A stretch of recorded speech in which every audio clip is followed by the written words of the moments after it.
August 24, 1942. South Pacific. American Marines are stranded on Guadalcanal. Half rations. Dwindling ammunition. No reinforcements coming. The Japanese are massing forces to take back that island, and without air cover from the sea, the Marines won't hold. Vice Admiral Frank Jack Fletcher commands the carrier force protecting them. 2 flat tops, USS Enterprise and USS Saratoga, with enough aircraft to stop whatever the Japanese send. But just yesterday, Fletcher made a decision that's starting to haunt him. He sent his 3rd carrier, Wasp, away to refuel. Now, Fletcher has another problem. For weeks, American intelligence has been reading fragments of Japanese naval communications, enough to know something big was coming. But since mid-August, the picture has been getting cloudier. Code changes, radio deception, conflicting reports. His intelligence officers keep telling him the enemy carriers are over 1,300 miles north, days away from the fight. Fletcher wants to believe them, but something feels wrong. Somewhere in this vast ocean, the Japanese carrier force is moving. 3 flat tops hunting for his 2. And Fletcher doesn't know where they are. In the next few hours, he'll face impossible choices. Strike at the wrong target, and the real threat escapes. Wait too long, and his carriers burn. Make the wrong call, and those Marines on Guadalcanal are finished. This is the Battle of the Eastern Solomons. The trouble started on August 7th, 1942. That morning, American Marines stormed the beaches of Guadalcanal, a jungled island in the Solomon chain that most Americans had never heard of. The landing was almost unopposed. Japanese construction workers building an airfield fled into the jungle when the Marines came ashore. Within hours, the Americans controlled the unfinished airstrip and the surrounding coastal area. It looked like an easy victory. It wasn't. 2 nights later, reality arrived. August 8th, after midnight. 7 Japanese cruisers and a destroyer came roaring down from Rabaul under cover of darkness. They caught the American and Australian cruisers guarding the transports completely by surprise. What followed was a slaughter. The Battle of Savo Island lasted roughly half an hour. 4 Allied cruisers sinking or crippled. Over 1,000 sailors dead. The Japanese force sailed away with barely a scratch. It was among the worst defeats the United States Navy had ever suffered in surface combat. And it left the American transports, still unloading supplies for the Marines, completely exposed. The transport commanders made the only decision they could. Ships that were only half unloaded hauled anchor and steamed away from Guadalcanal as fast as their engines could push them. Behind them, 10,000 Marines held a narrow perimeter around an unfinished airstrip with nowhere to go. The supply situation was grim. Enough food to go on half rations. Ammunition critically short. Almost no heavy equipment, no bulldozers, no trucks, barely any medical supplies. Japanese destroyers could race down from Rabaul after dark and shell the American positions with impunity. But the Marines did have one crucial asset. That airstrip. Engineers and Seabees, many working with captured Japanese equipment, raced to finish what the enemy had started. They filled bomb craters, laid steel matting, cleared vegetation from the approaches.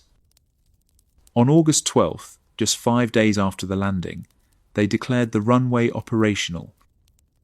The The Marines named it Henderson Field, after a squadron commander killed at Midway. Henderson Field changed everything.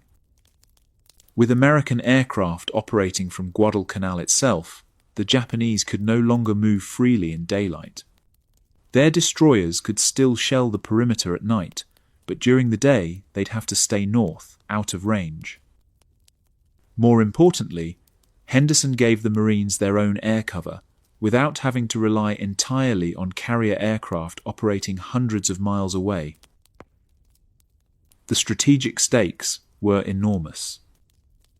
Guadalcanal sat astride the supply lines between the United States and Australia. Japanese control meant pushing southeast, threatening Australia itself, cutting America's lifeline to the southwest Pacific. American control meant a base to push northwest, up the Solomon's chain toward Rabaul and the Japanese strongholds beyond. Lose Guadalcanal, and the entire Pacific strategy collapses. Hold it, and the road to Tokyo opens.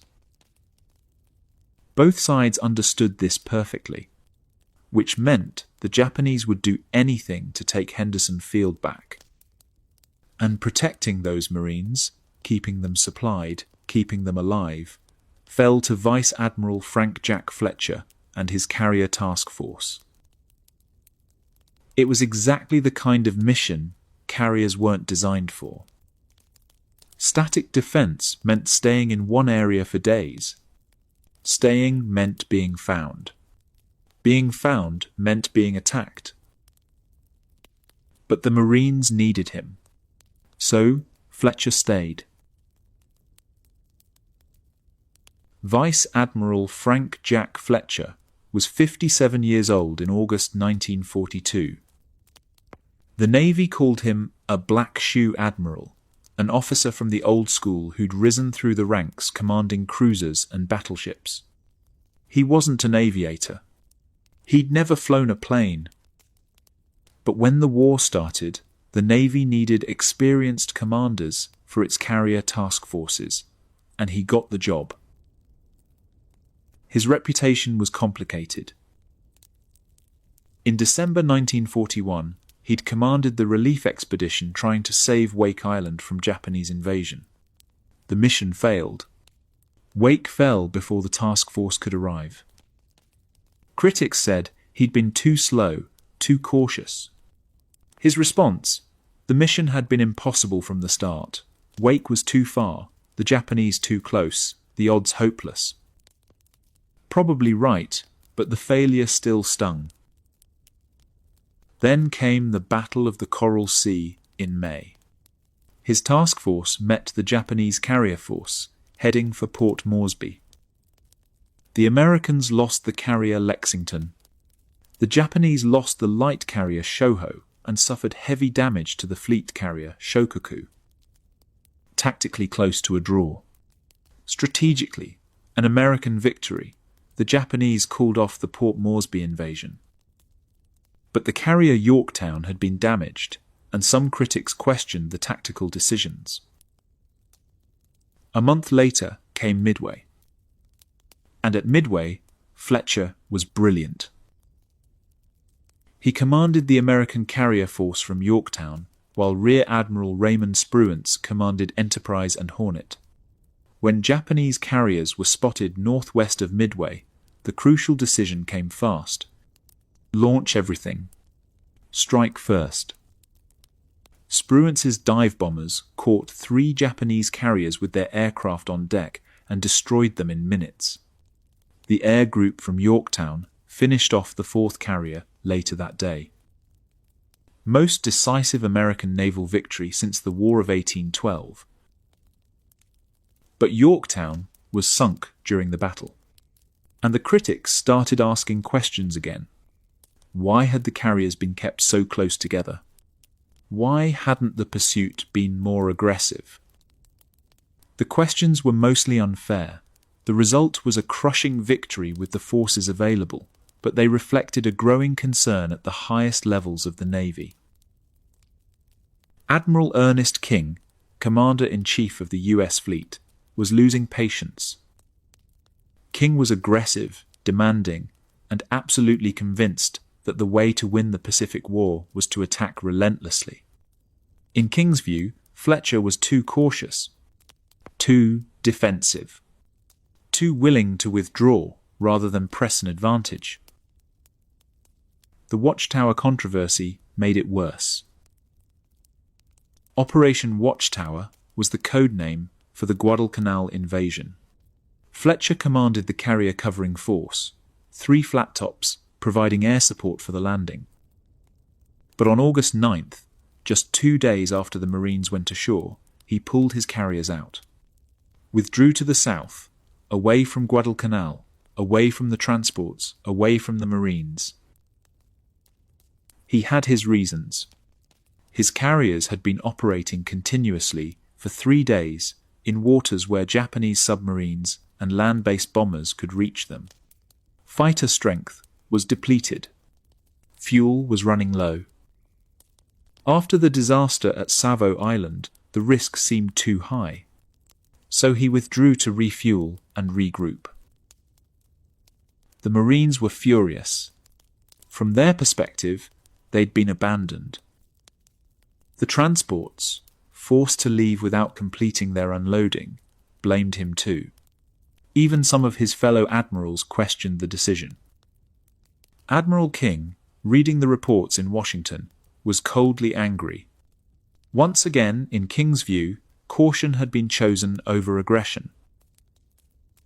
But here's the thing about Frank Jack Fletcher. He was still alive. His carriers were still afloat. His air groups were still operational. And in August 1942, that made him the most combat-experienced carrier commander the United States Navy had. Coral Sea.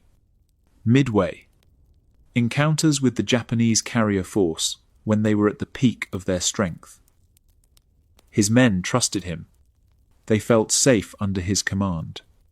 They knew he wouldn't throw their lives away on a reckless gamble. On August 11th, new orders arrived. Primary mission: provide air cover for Cactus. Cactus was the American code name for Guadalcanal.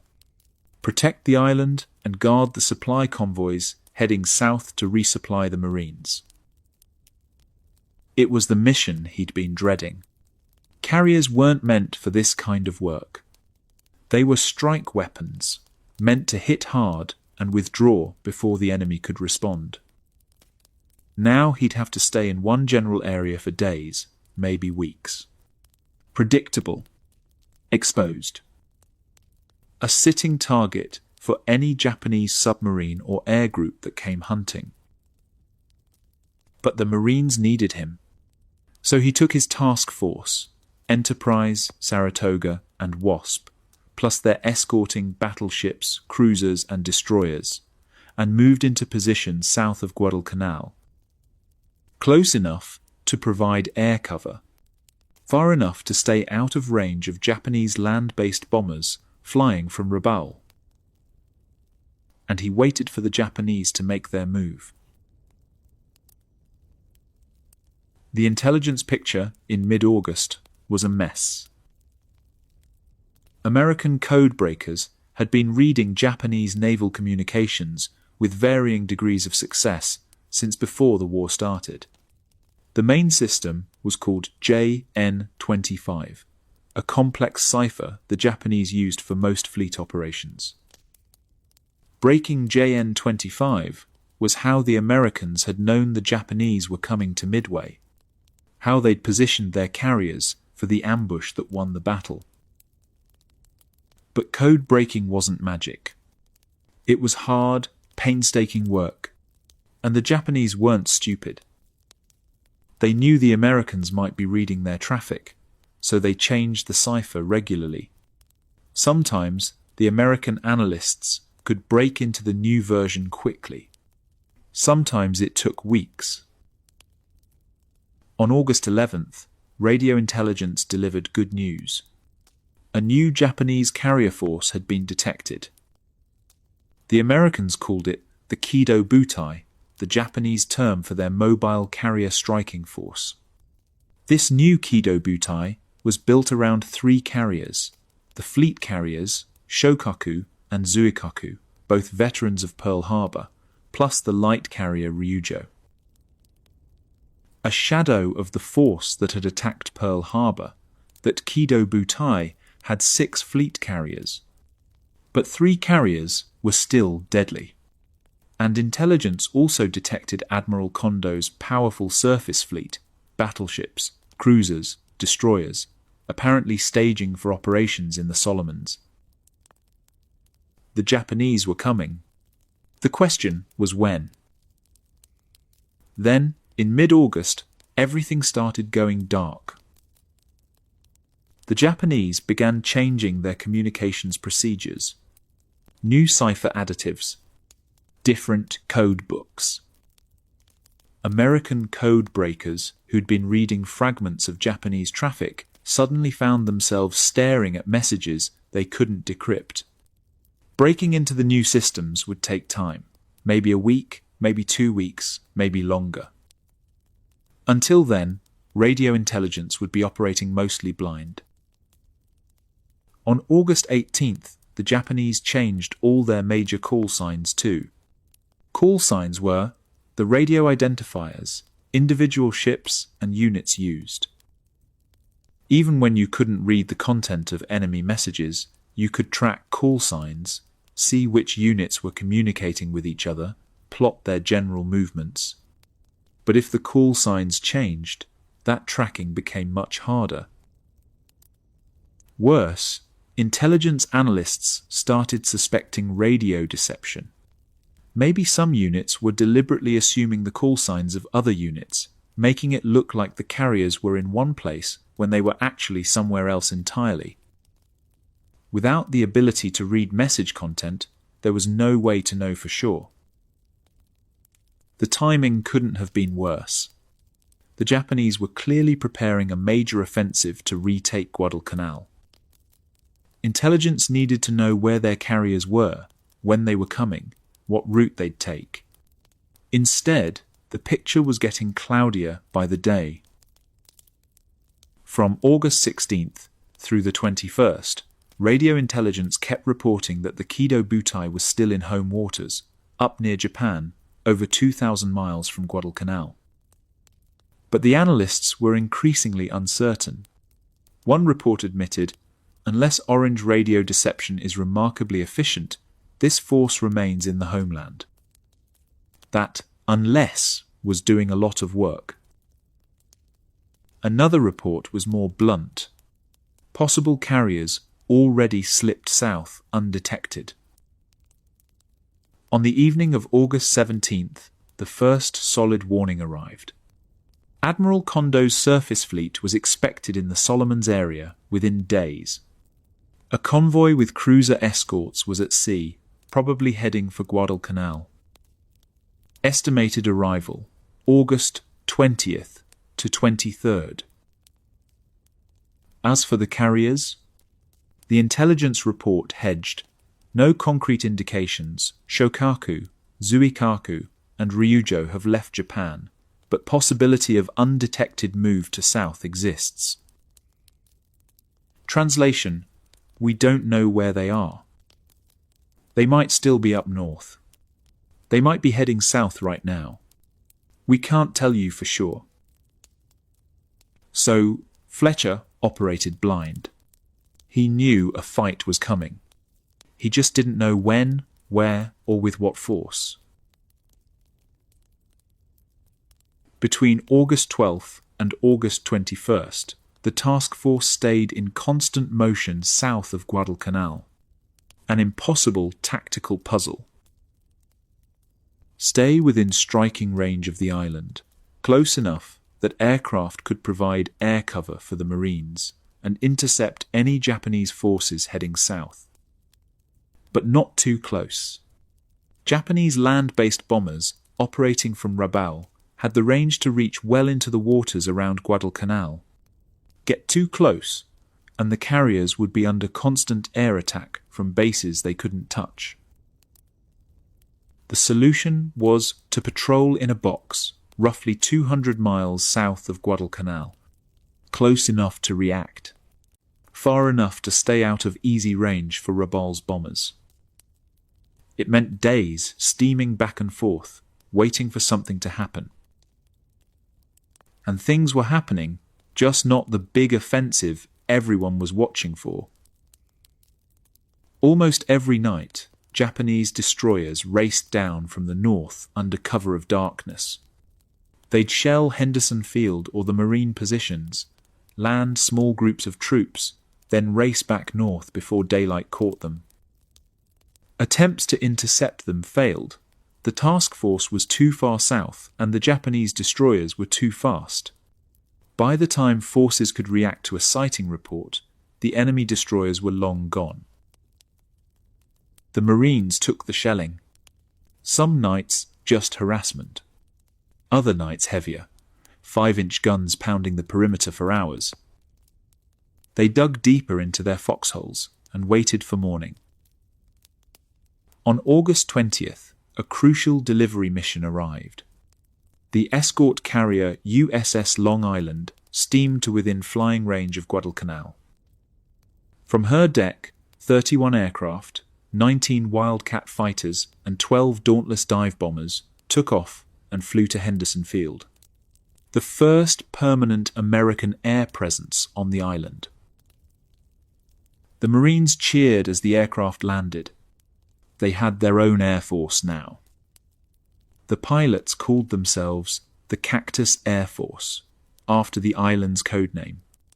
They'd fly from Henderson Field and give the Japanese fits for months to come.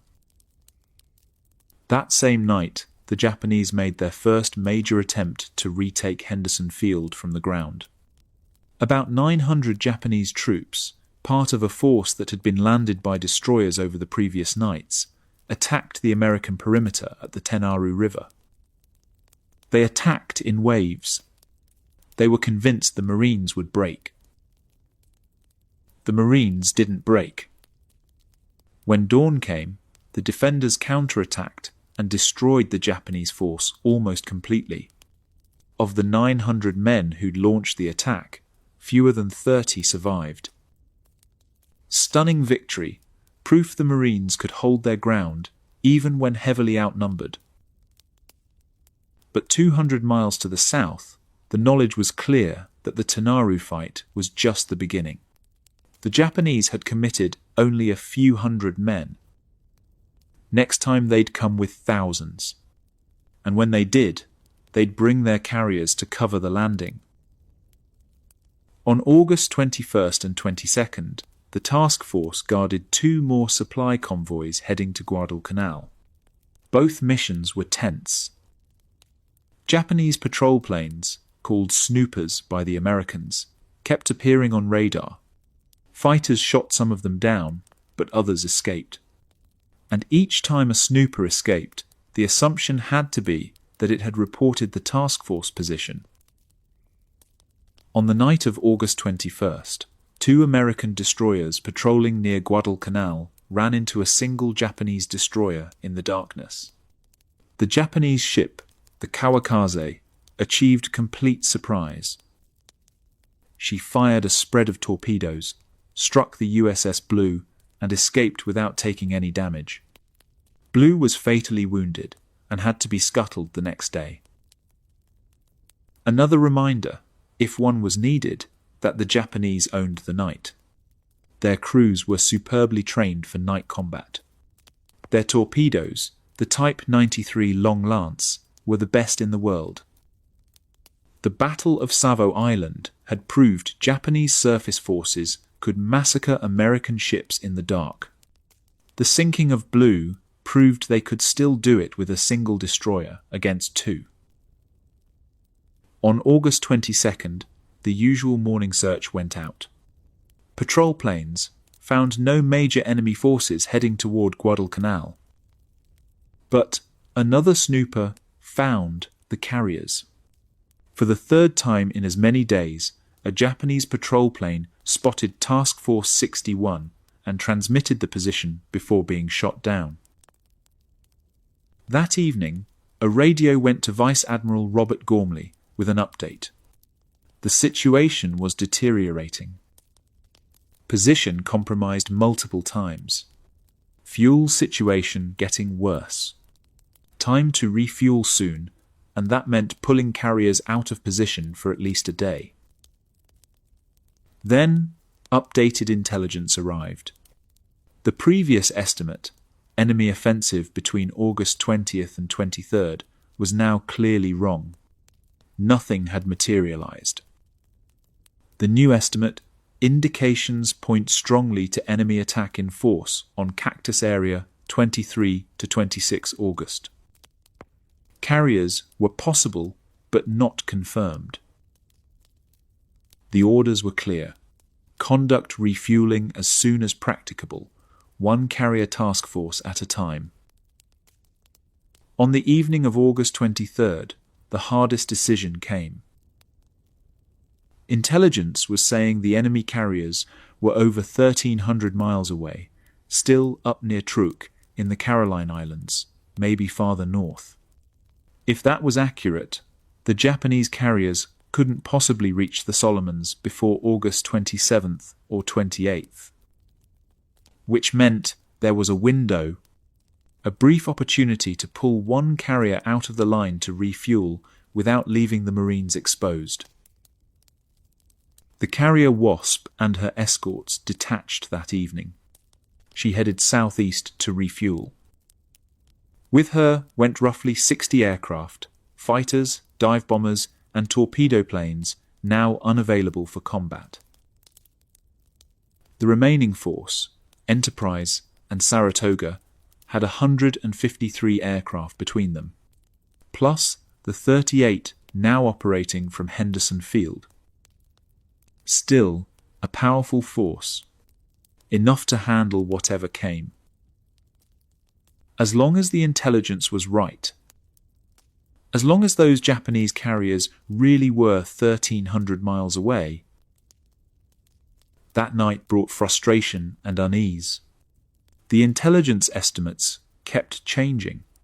First, the offensive was coming between the 20th and 23rd. Nothing happened. Now they were saying between the 23rd and 26th. How reliable was that? And Wasp was steaming away to the southeast.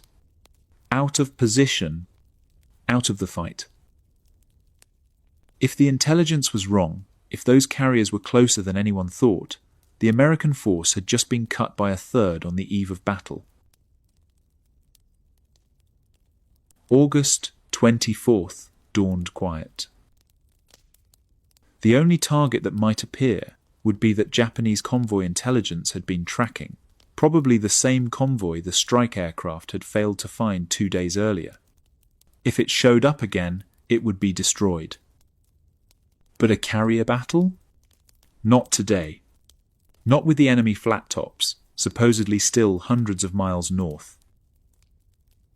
Enterprise was the duty carrier that morning, responsible for launching search aircraft and maintaining combat air patrol. Saratoga was the strike carrier, her aircraft armed and ready on deck in case a target appeared. The search plan was thorough. 20 aircraft from the carriers would fan out to search the waters north and east. 6 PBY Catalina patrol planes from the base at Ndeni would cover additional sectors. Between them, they'd sweep thousands of square miles of ocean. It should have worked perfectly. But aerial reconnaissance in 1942 was anything but perfect. Finding ships at sea was hard. The ocean is vast. Ships are small. A pilot searching from 10,000 feet could easily miss an entire task force if it was behind a rain squall or if he was looking in slightly the wrong direction. And even when a pilot did spot something, getting an accurate report back to the flagship was another challenge entirely. Messages got delayed. Pilots misidentified ships, reporting cruisers as battleships, destroyers as cruisers. Position reports could be off by dozens of miles. And the atmospheric conditions in the South Pacific tended to garble radio transmissions. A perfectly clear report could arrive as incomprehensible static. So when the contact reports started flooding in that morning, there would be confusion and uncertainty to sift through before figuring out what was actually out there. The wait wasn't long. At 10:03 that morning, the first contact report arrived. A PBY Catalina flying north of the task force had spotted something. 2 cruisers and a destroyer, 300 miles away. That wasn't particularly alarming. Japanese surface ships had been operating in the area for days. Standard enemy activity. Nothing to get excited about. But 13 minutes later, another report came in. Different PBY, different location. 2 more cruisers, 2 destroyers. This time, 330 miles north. At almost the same moment, a B-17 bomber flying from Espiritu Santo reported a cruiser just 125 miles from Henderson Field. 3 separate contacts in 3 different locations within minutes of each other. The Japanese were moving multiple forces. The communications room on Saratoga was getting busier. Radio operators transcribed messages. Plotters marked positions on the charts. Officers tried to make sense of what they were seeing. Surface units heading south from multiple directions. Could be the beginning of the expected offensive. Or could be routine patrol activity. Hard to tell yet. Then, at 10:30, things got more interesting.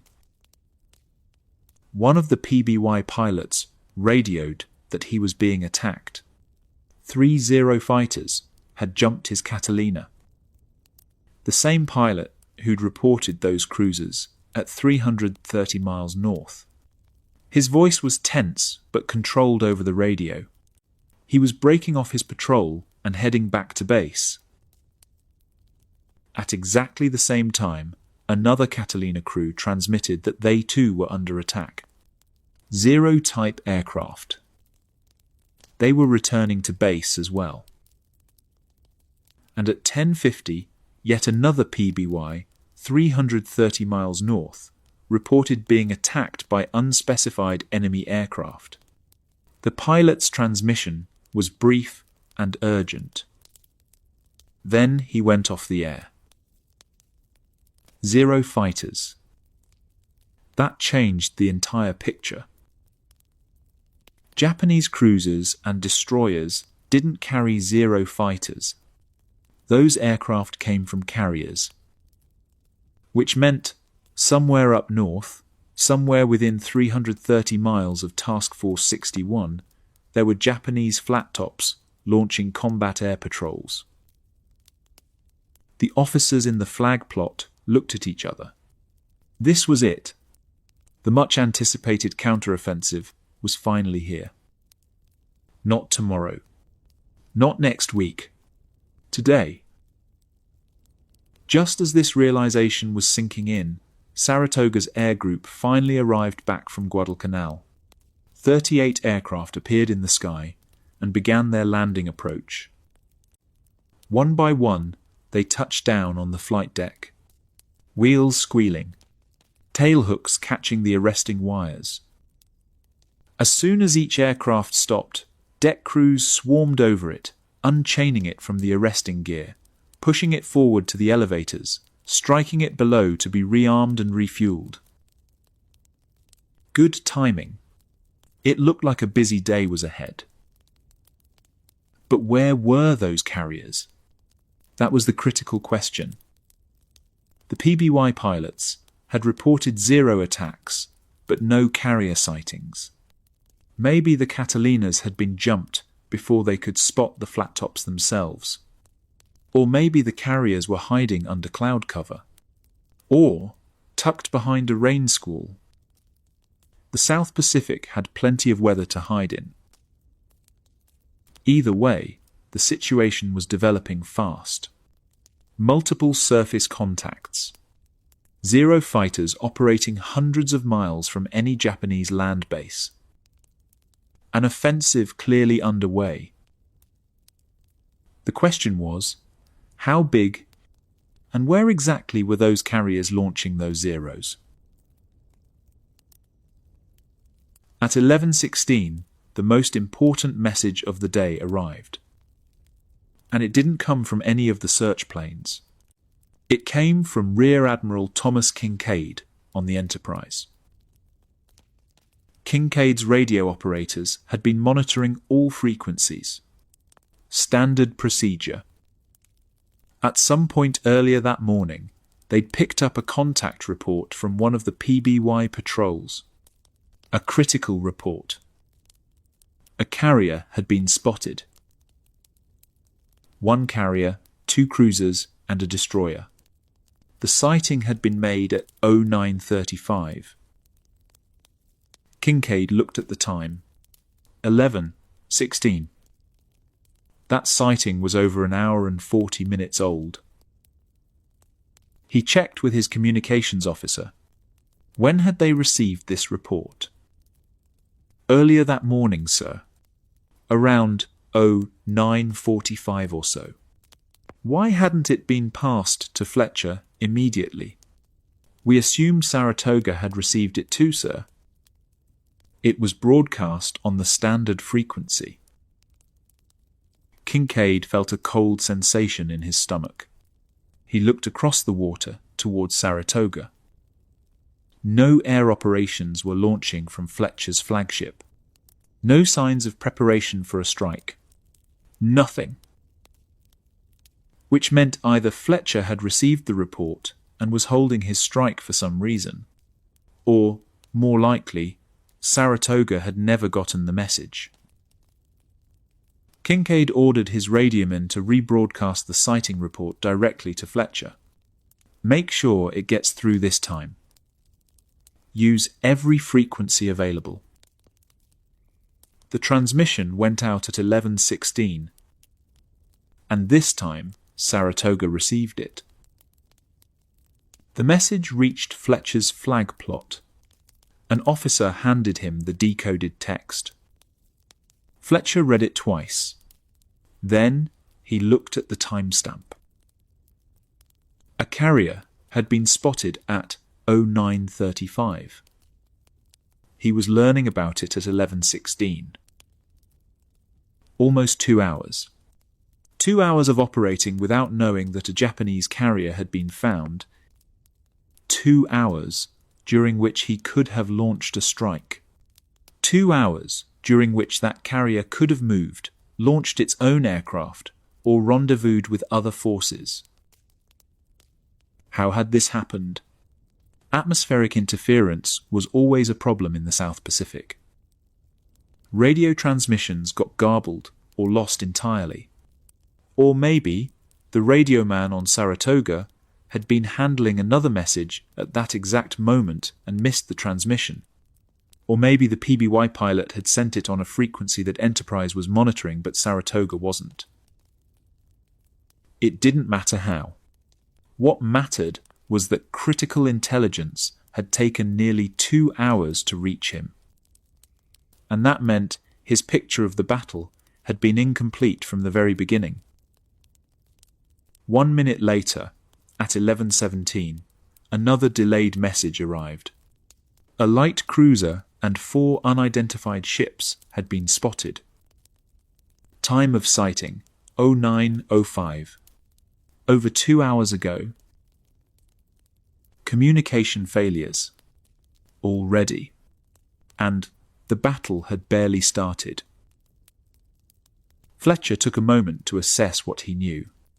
Or more accurately, what he thought he knew. By 11:30, the tactical picture looked like this. The counter-offensive was happening now, not on August 27th or 28th like intelligence had predicted. Right now, days before anyone expected it. The carrier Wasp, with roughly 60 aircraft, was steaming southeast to refuel. out of position, unable to participate.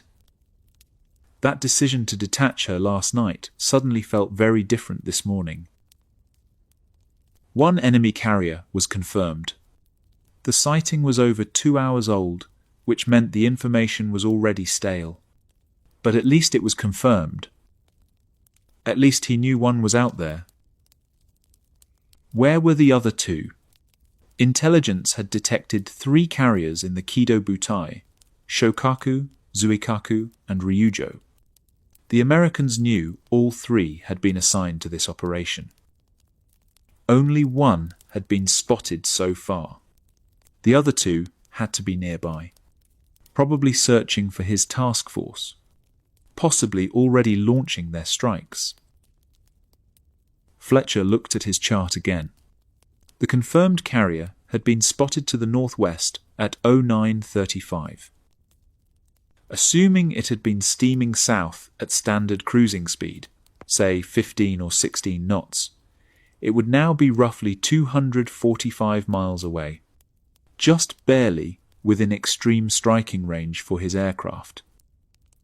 His dive bombers could reach it, barely, with not much fuel to spare for the return trip. But what about those 0 attacks in the eastern sectors? 3 different PBYs had reported being jumped by fighters to the east and northeast. No carriers had been spotted in that direction, just the fighters themselves. That bothered Fletcher. Were there more carriers to the east? Or were those zeros from the one confirmed carrier to the northwest, flying extended combat air patrols that just happened to intercept the PBYs? Or, less likely but possible, maybe they weren't carrier fighters at all. Maybe they were float planes from cruisers that the PBY pilots had misidentified in the heat of the moment. Float planes didn't look much like zeros, but when you're being shot at, identification can get sloppy. Without confirmed carrier sightings in the east, Fletcher couldn't be sure. He made the decision to put those reports on hold. Suspicious, but not urgent. Worth watching, but not worth launching a strike based on fighter sightings alone. The real threat, the confirmed, documented, unquestionable threat, was that carrier to the northwest. 1 carrier found. 2 still missing. At 11:45, a message came from Kincaid on the Enterprise. Brief and to the point. An airstrike was possible against the carrier to the northwest. The target had probably closed the distance since being spotted. Estimated current range, 245 miles. Just within reach. This was the moment. The decision every carrier commander trained for. The choice that could win or lose the battle. Launch now or wait. If he launched now, immediately, within the next few minutes, his strike would reach that carrier in roughly 2 hours. With luck, they'd catch it with aircraft still on deck. Maybe the Japanese were in the middle of launching their own strike. Maybe they were recovering aircraft from a patrol. Either way, a carrier with planes on deck was vulnerable. One good hit in the wrong place and the whole ship could go up. Speed and surprise. That's how you won carrier battles.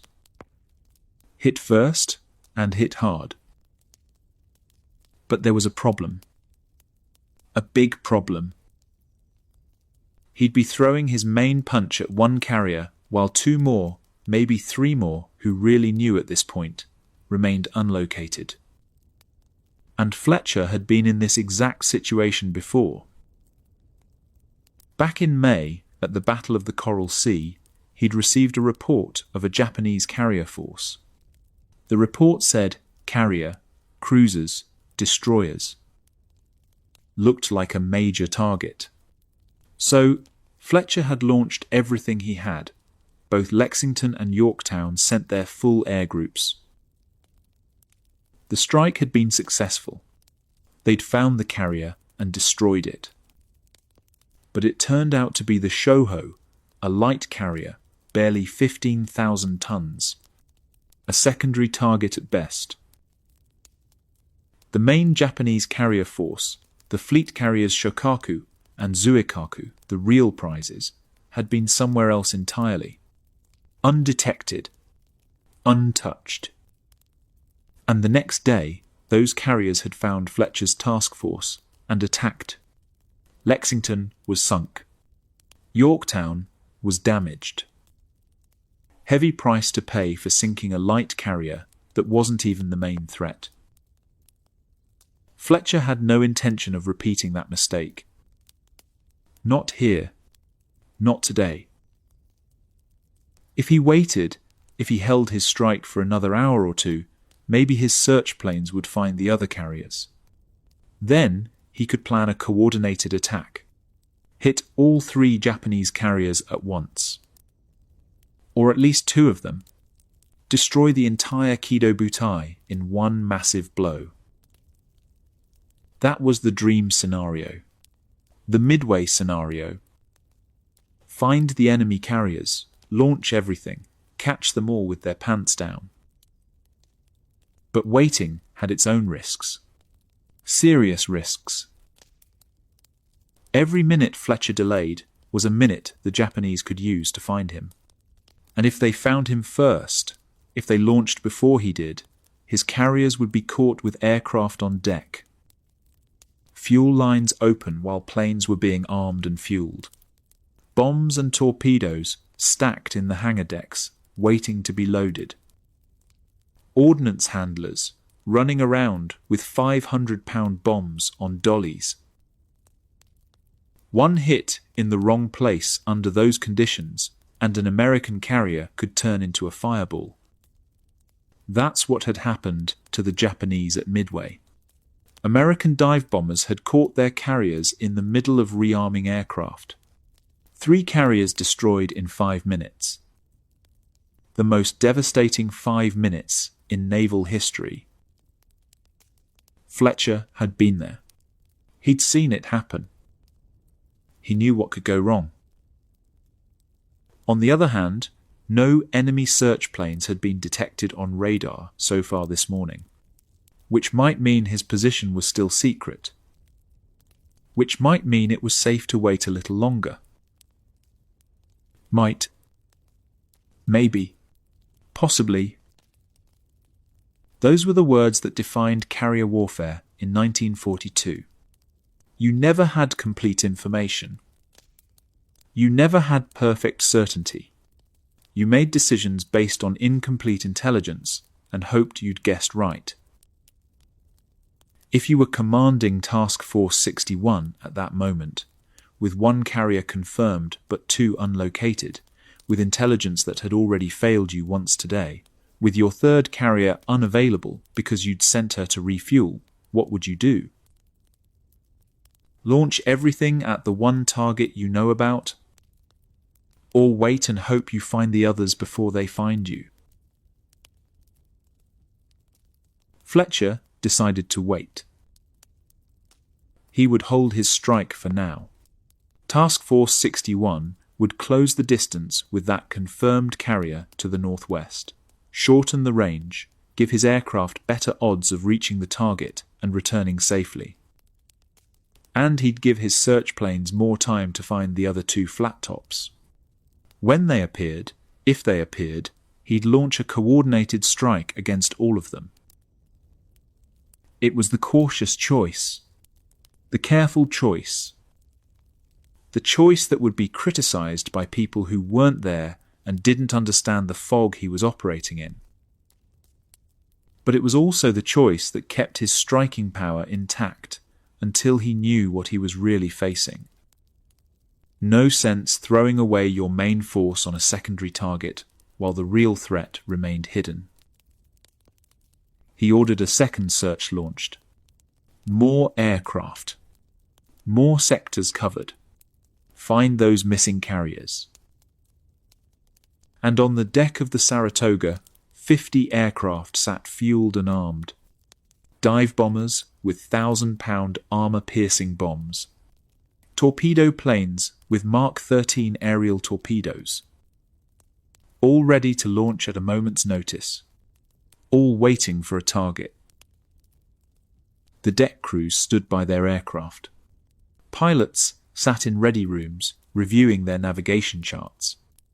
Everyone waiting for the order that would send them north toward the enemy. Waiting. At 11:50, radar picked up a contact. A single aircraft, 30 miles out. The fighter director immediately vectored Wildcats to intercept. It was a Mavis, a big 4-engine Japanese flying boat used for long-range reconnaissance. Ugly aircraft, slow, poorly armed. But with tremendous range. The Japanese used them to search vast areas of ocean looking for American forces. The Wildcats caught the Mavis and shot it down at 12:13. 23 minutes from detection to splash.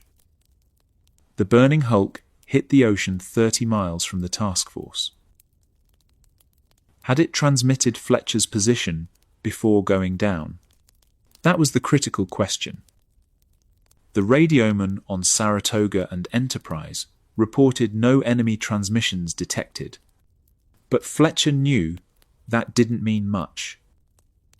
The Mavis could have sent a message while it was still beyond the range where American ships could intercept radio traffic. Or it could have used a frequency the Americans weren't monitoring.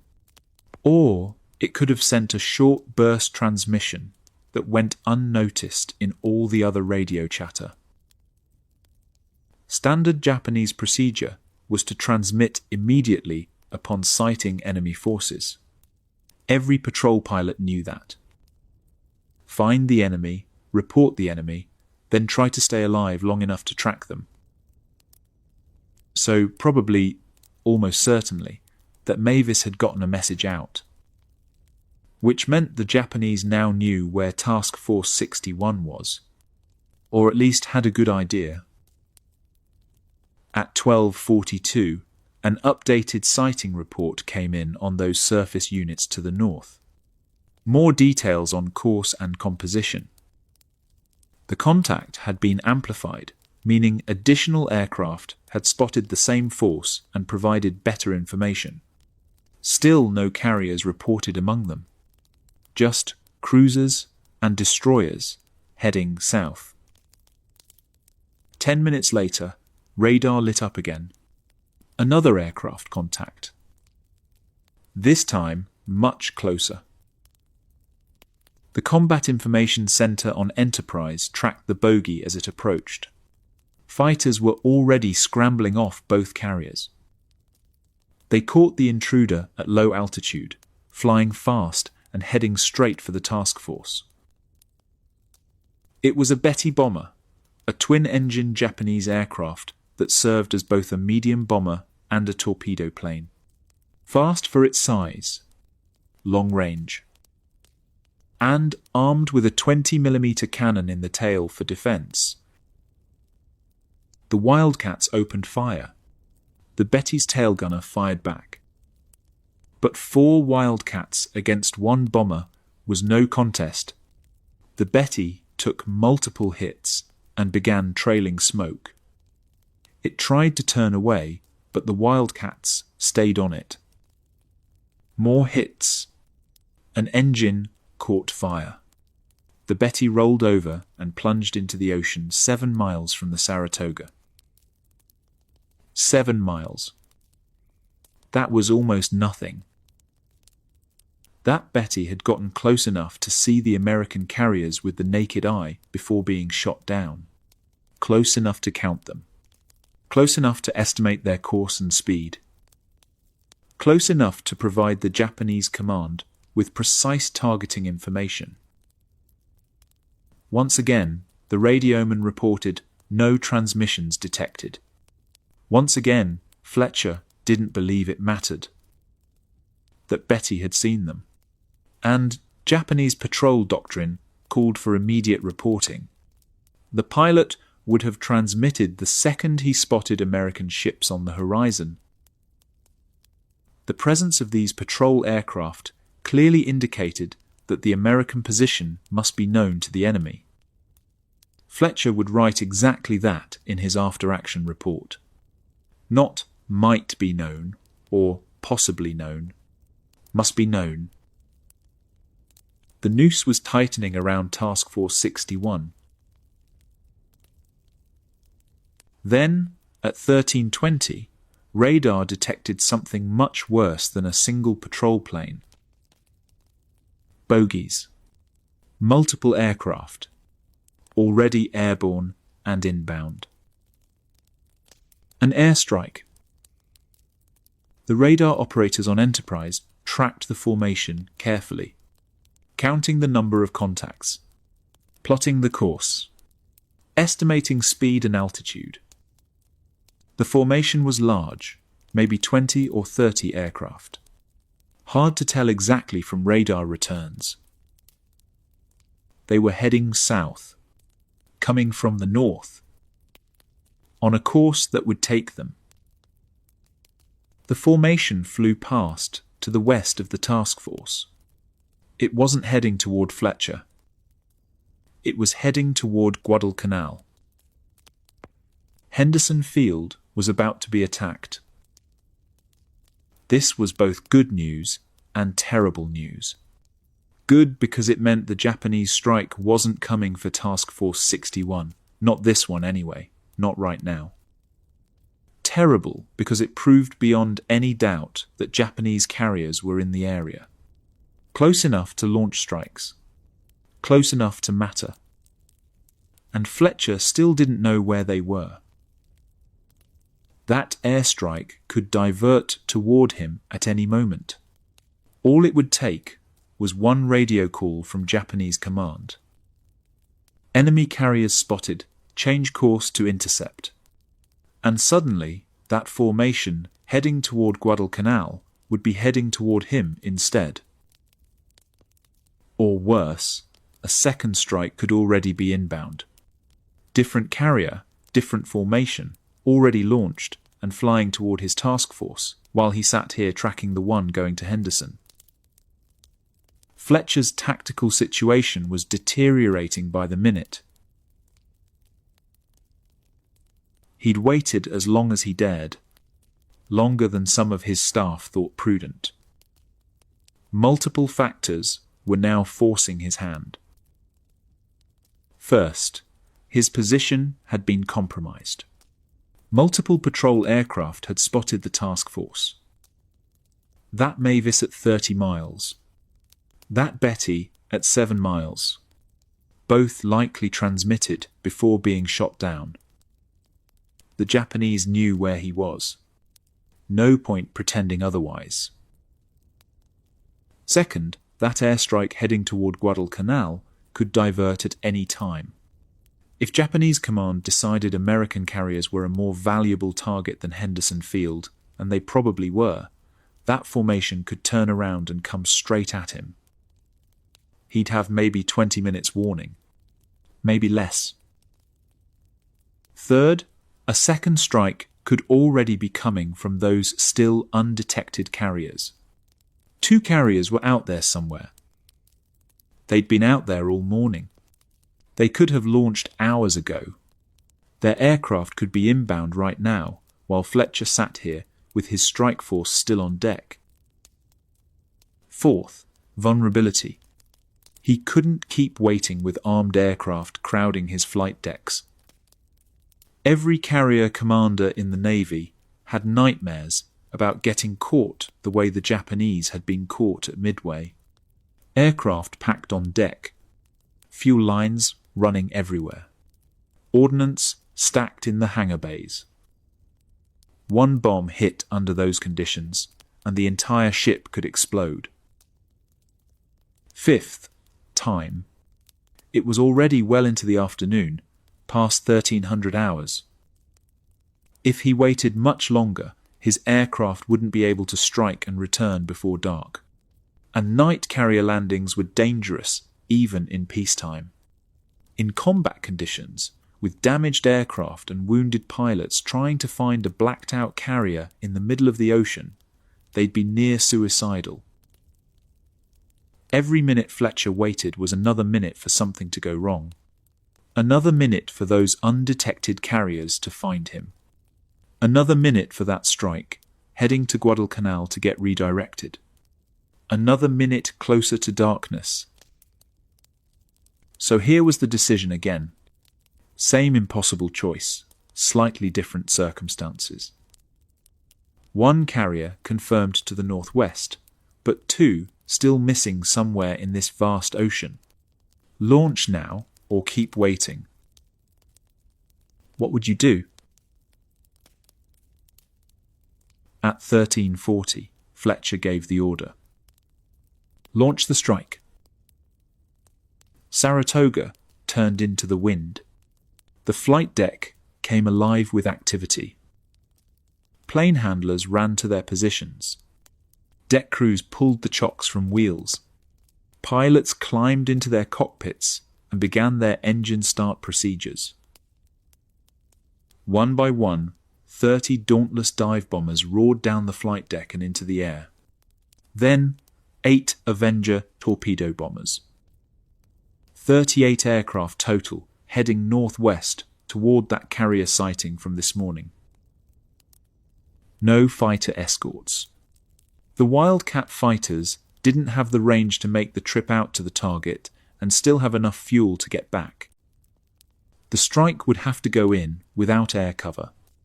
Risky, but unavoidable given the distances involved. Commander Harry Felt led the formation. Experienced pilot, cool under pressure. His orders were specific and unusual. Strike the target, that carrier to the northwest. Then, instead of returning to Saratoga, instead of risking a night landing at sea after a long mission, fly south to Guadalcanal and land at Henderson Field. The Marines would refuel them. They could return to the carrier the next morning. As Felt's formation disappeared to the northwest, Fletcher ordered what few aircraft remained to form a small reserve strike. Maybe a dozen planes total, whatever, could be scrounged from both carriers. Just in case those other 2 carriers finally appeared. Just in case there was something else out there worth hitting. It wasn't much, but it was something. At 13:52, fighters shot down yet another Japanese patrol plane. This time a float plane, probably launched from one of those cruisers the search planes had spotted earlier. The snoopers just kept coming, wave after wave of them, each one spotting the American task force. Each one probably transmitting before being shot down. Meanwhile, on Guadalcanal, the Marines had gotten word about the incoming Japanese strike. Radar on the island had picked it up. Or maybe a coast watcher up in the hills had spotted it. Either way, they knew it was coming. The Cactus Air Force scrambled to meet the threat. At 16:15, 4:15 in the afternoon, 10 strike aircraft with 13 fighter escorts took off from Henderson Field. They'd try to intercept the Japanese formation before it reached the island, or at least blunt the attack. 2 American strike forces were now in the air. Fletcher's from the carriers, heading northwest toward that carrier sighting. The Marines from Henderson heading north toward the incoming raid. Both would find their targets. Sort of. Felt's aircraft reached the coordinates where that carrier had been spotted at 09:35. They arrived around 1500 hours, 3 in the afternoon. Over 5 hours after the initial sighting. They searched the area carefully, flew expanding square patterns, looked in every direction, saw nothing but empty ocean. That Japanese convoy, or carrier group, or whatever it was, had vanished. Again. Just like yesterday. Most likely explanation. The Japanese had turned back after being spotted by that PBY, reversed course, and headed north. By the time the American strike arrived 5 hours later, the target was long gone, probably 100 miles away in any direction. Felt had a decision to make. Keep searching and hope to stumble across something, or accept that the target had escaped and head for Guadalcanal as ordered. He chose Guadalcanal. His aircraft were burning fuel.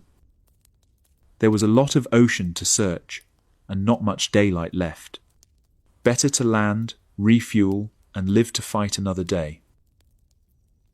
The formation turned south toward Henderson Field. Meanwhile, the Marines' strike from Guadalcanal had equally frustrating results. They flew north, looking for that incoming Japanese formation. Never found it. Or more accurately, they found empty sky where the formation was supposed to be. Radar tracking wasn't precise in 1942. Contacts could be off by miles. Altitude estimates were often wrong, and formations could change course or altitude without warning. The Marine fighters eventually gave up and returned to Henderson. Their strike aircraft came back too. No contact with the enemy. Both American strikes landed safely on Guadalcanal that evening. Fletcher's carrier aircraft and the Marines' own planes. No losses. No damage. But no hits either. Back on Saratoga, Fletcher was disappointed but relieved. Disappointed that the strike had found nothing. Relieved that all his aircraft and pilots were safe. In carrier warfare, sometimes just getting your planes back was a victory. It was a brief moment of relief. It wouldn't last long. At 1440, reports started coming in from Guadalcanal. Henderson Field was under attack. 4 Marine Wildcats on combat air patrol had spotted an enemy formation approaching from the north at 1415. The alarm went up immediately. Sirens wailed across the base. Ground crews scrambled. 12 more fighters launched within minutes. By the time the Japanese formation reached Henderson, 16 American fighters were in the air waiting for them. The Japanese strike consisted of 6 Kate bombers escorted by 15 Zero fighters. The Kates were single-engine carrier attack planes, normally used for torpedo attacks against ships, but today they were carrying bombs for a land target. This was the same strike that Fletcher's radar had detected at 1320 heading south. It had been launched from the carrier Ryujo. The American fighters tore into the formation with everything they had. 16 Wildcats against 6 bombers and 15 Zeros.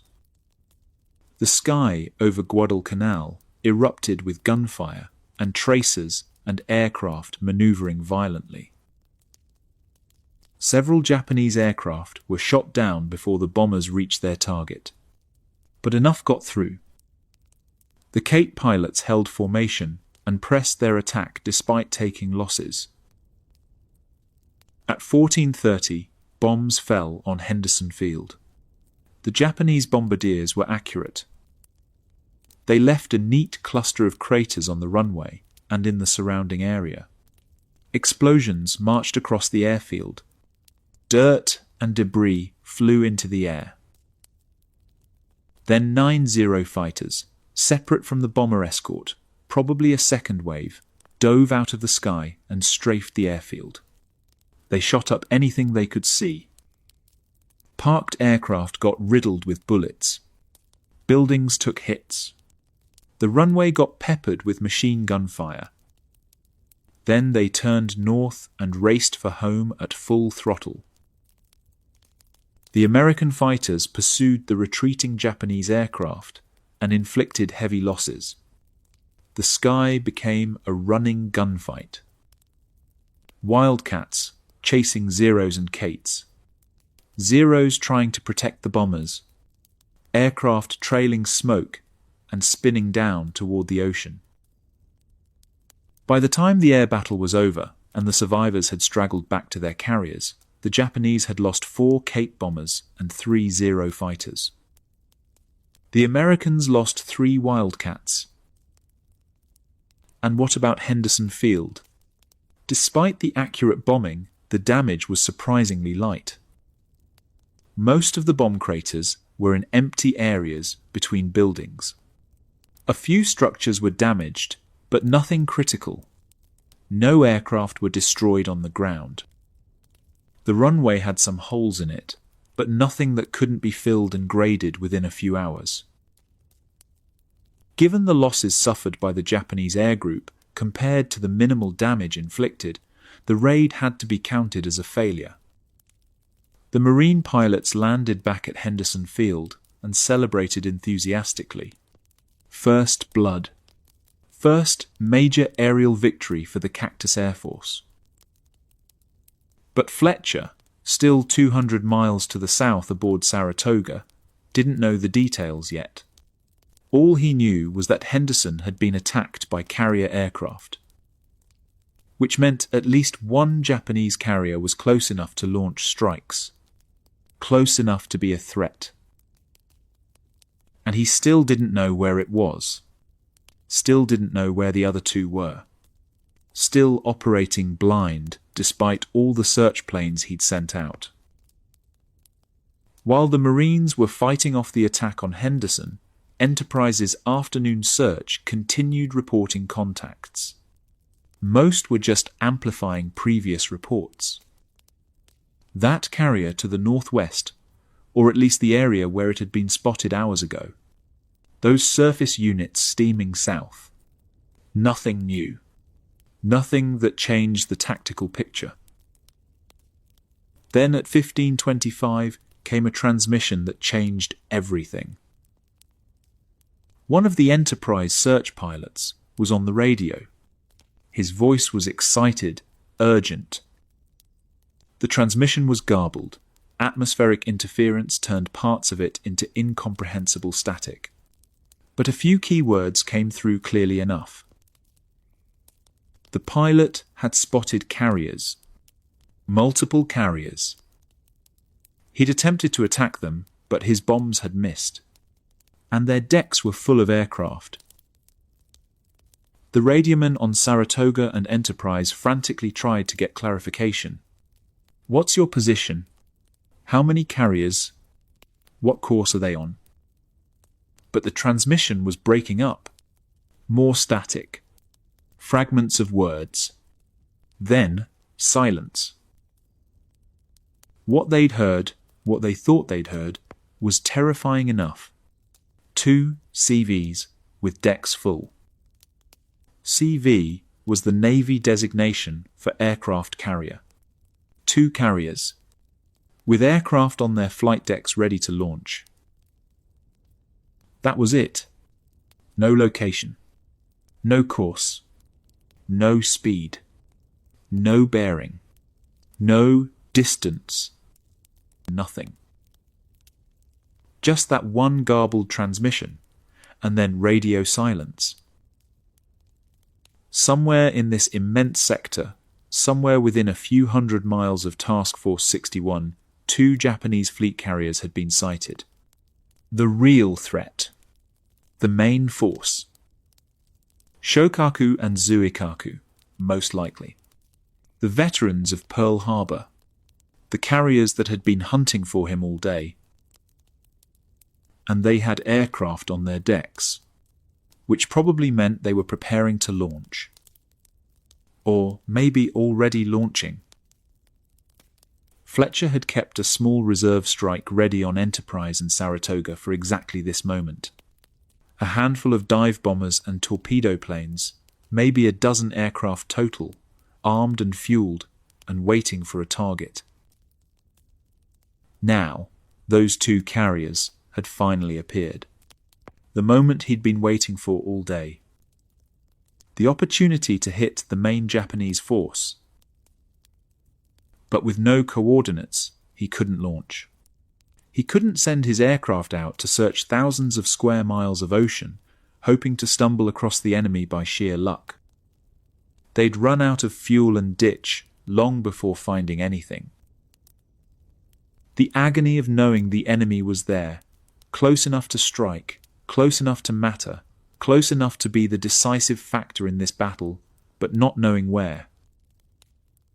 Fletcher considered sending his reserve strike northwest toward the area where that first carrier had been reported. Maybe the pilot who'd spotted those two carriers was in the same general vicinity. Maybe the reserve could search that area and get lucky. But before he could make that decision, word arrived from Commander Felt's strike group. They'd found something, after all. At 15:50, 3:50 in the afternoon, Felt's dive bombers and torpedo planes appeared over a Japanese carrier, not where the 0935 sighting had been, somewhere else. They'd kept searching after coming up empty at the initial coordinates. And they'd gotten lucky. It was Ryujo, the light carrier that had launched the strike against Henderson Field. She was steaming in a box pattern, waiting to recover her aircraft when the Americans found her. Ryujo was a small carrier, just under 11,000 tons displacement. Built in the early 1930s, when Japan was still experimenting with carrier designs. She'd been at Pearl Harbor, participated in the invasion of the Philippines, supported operations all across the Pacific. And now, off Guadalcanal, her luck was about to run out. 7 Zero fighters were flying combat air patrol above the carrier. Standard defensive screen. But for reasons that would never be fully explained, those fighters didn't aggressively engage the incoming American attack. Maybe they were low on fuel. Maybe they'd been in the air too long, and their pilots were exhausted.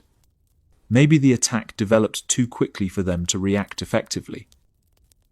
Whatever the reason, the Zeros' response was ineffective. Felt split his formation. The larger group, most of the dive bombers, would attack Ryujo herself. The smaller group would go after a cruiser steaming nearby. Divide the defences, maximize the chances of getting hits. The dive bombers rolled into their attacks first, one after another, screaming down from 12,000 feet at near vertical angles. Ryujo's captain saw them coming. He ordered hard right rudder, turning the carrier in a tight, evasive maneuver. It worked for the first wave. Every bomb missed. Splashes erupted in the water around the carrier, but no hits. Felt and the remaining dive bombers had been heading for the cruiser. But when they saw the first attack miss, they quickly diverted to the carrier instead. Better to concentrate the attack on the primary target than split the effort. This time, the aim was better. At least 3,000-pound armor-piercing bombs struck Ryujo. One hit near the island superstructure. Another penetrated the flight deck amidships. A third exploded near the stern. The torpedo planes followed immediately after the dive bombers. They came in low and fast, skimming just above the wave tops at 150 knots. Ryujo was already trailing smoke and starting to list from the bomb hits. The torpedo planes bore in from different angles to overwhelm the defences.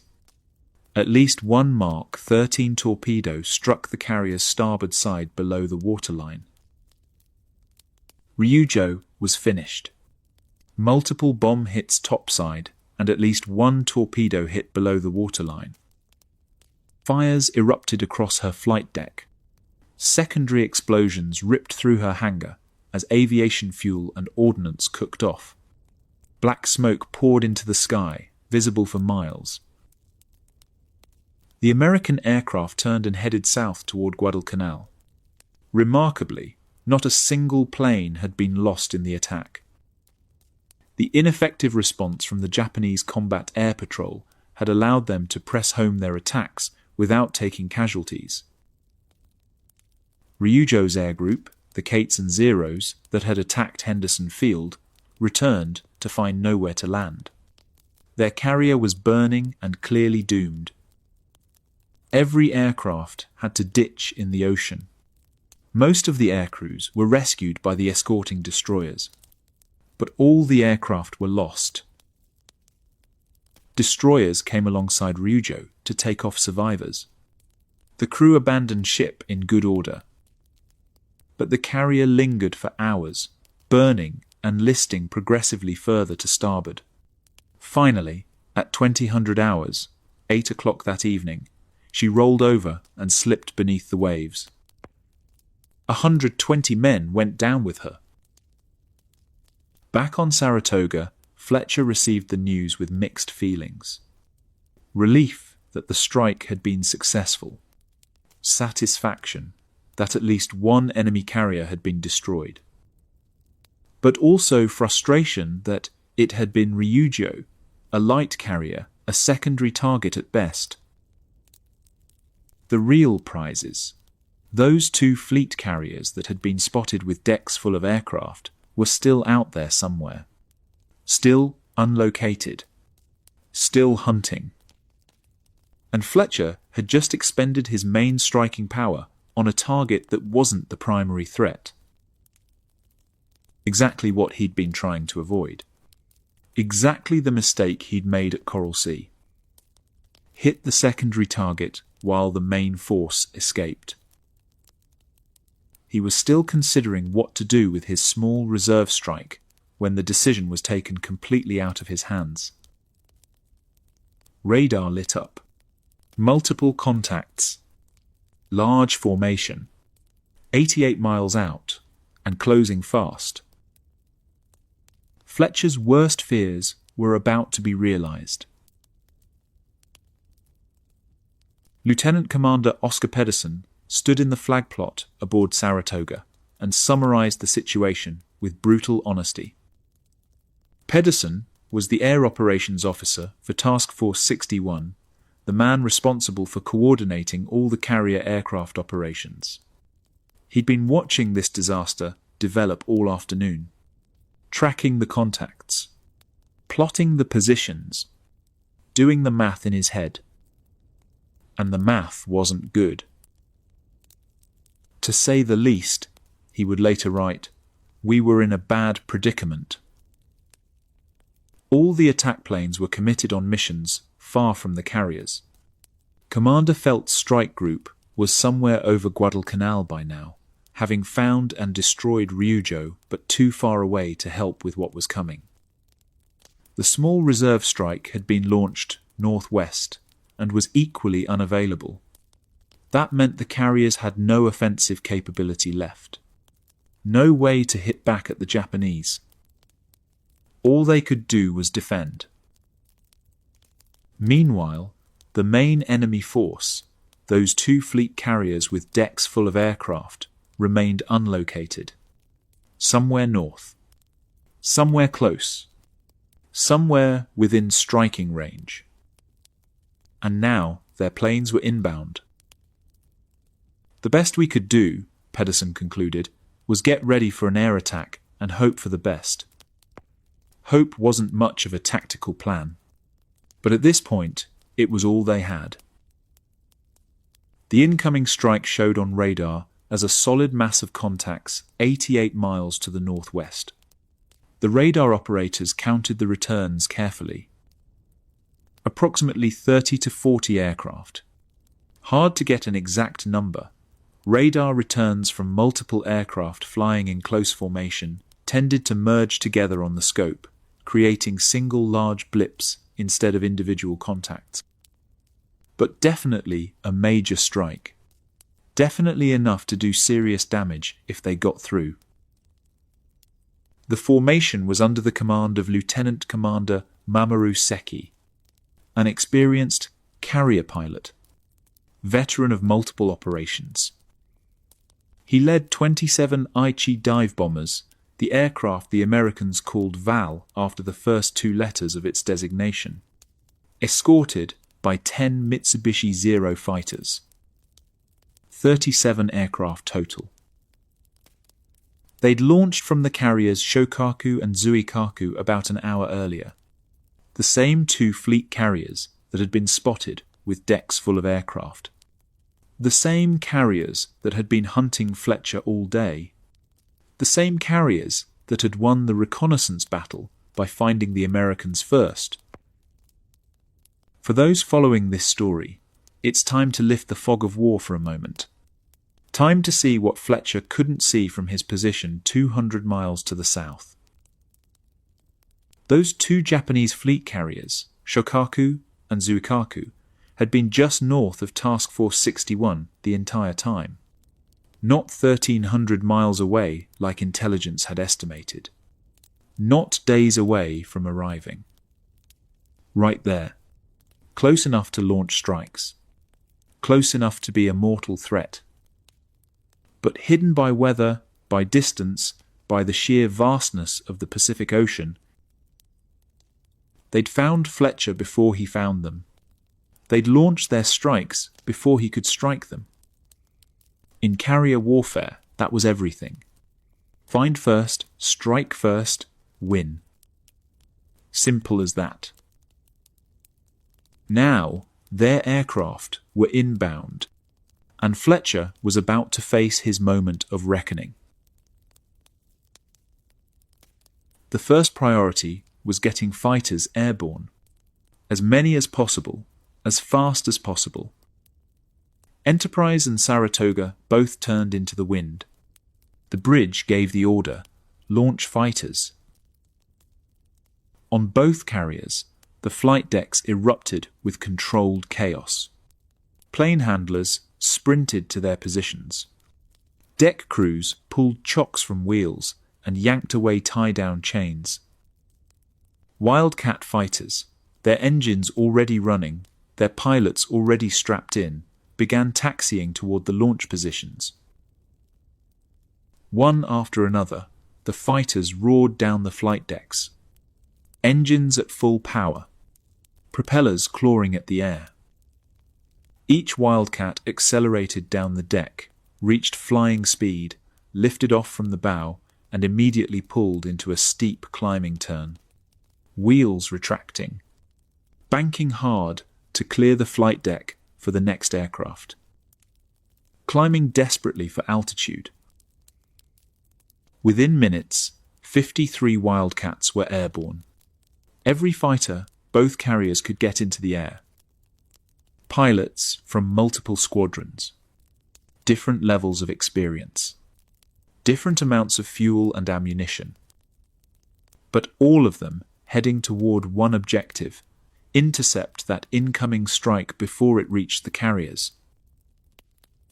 53 against 37. Good odds, numerically.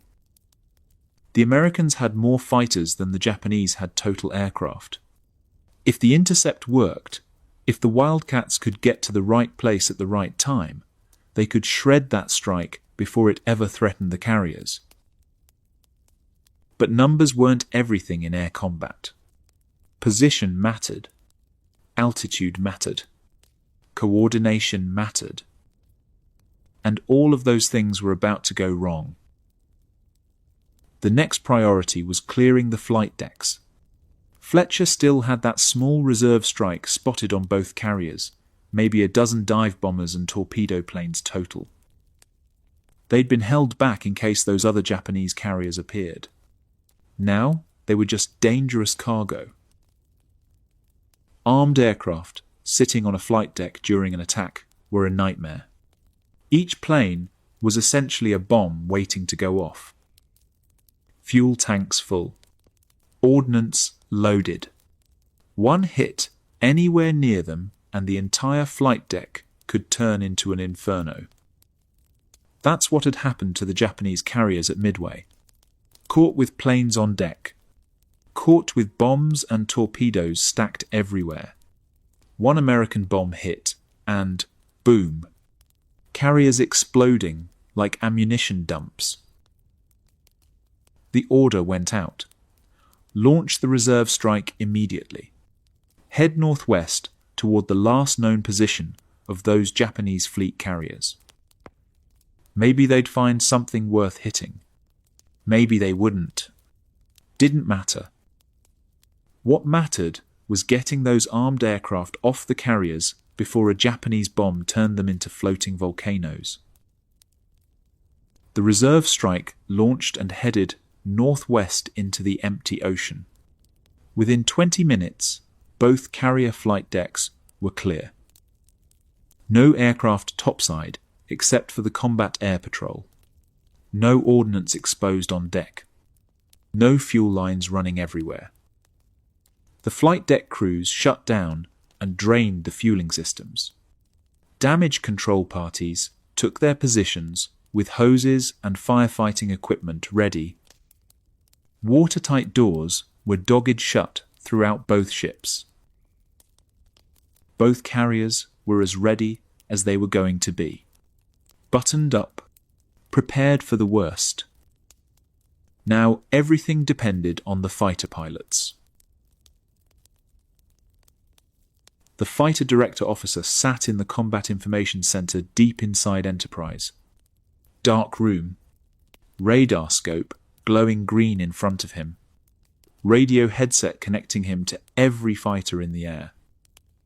His job was to control all 53 Wildcats, vector them toward the incoming strike, get them to the right altitude, position them for the best possible intercept. On paper, it should have been straightforward. Radar showed him where the enemy was. Radar showed him where his own fighters were. All he had to do was bring the two together at the right point in space.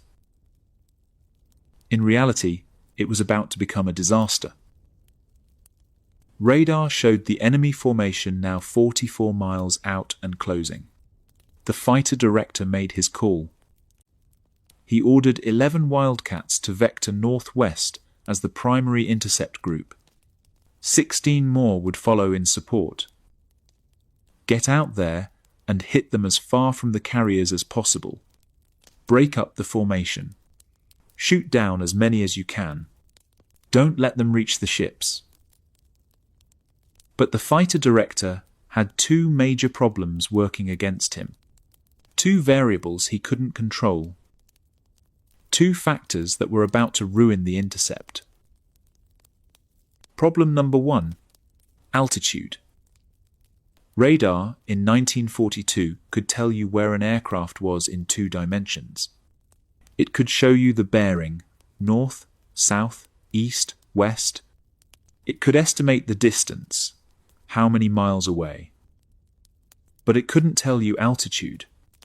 It couldn't tell you if that contact was at 5,000 feet or 15,000 feet. That third dimension was invisible to radar. So, the fighter director had to guess.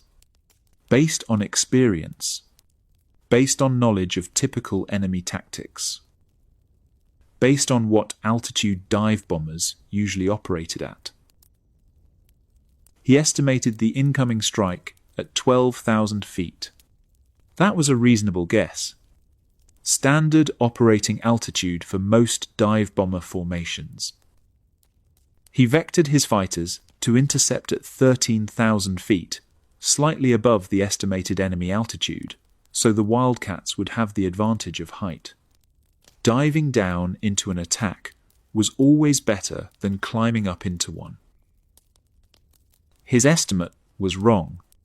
The Japanese were actually at 16,000 feet, 4,000 feet higher than anticipated.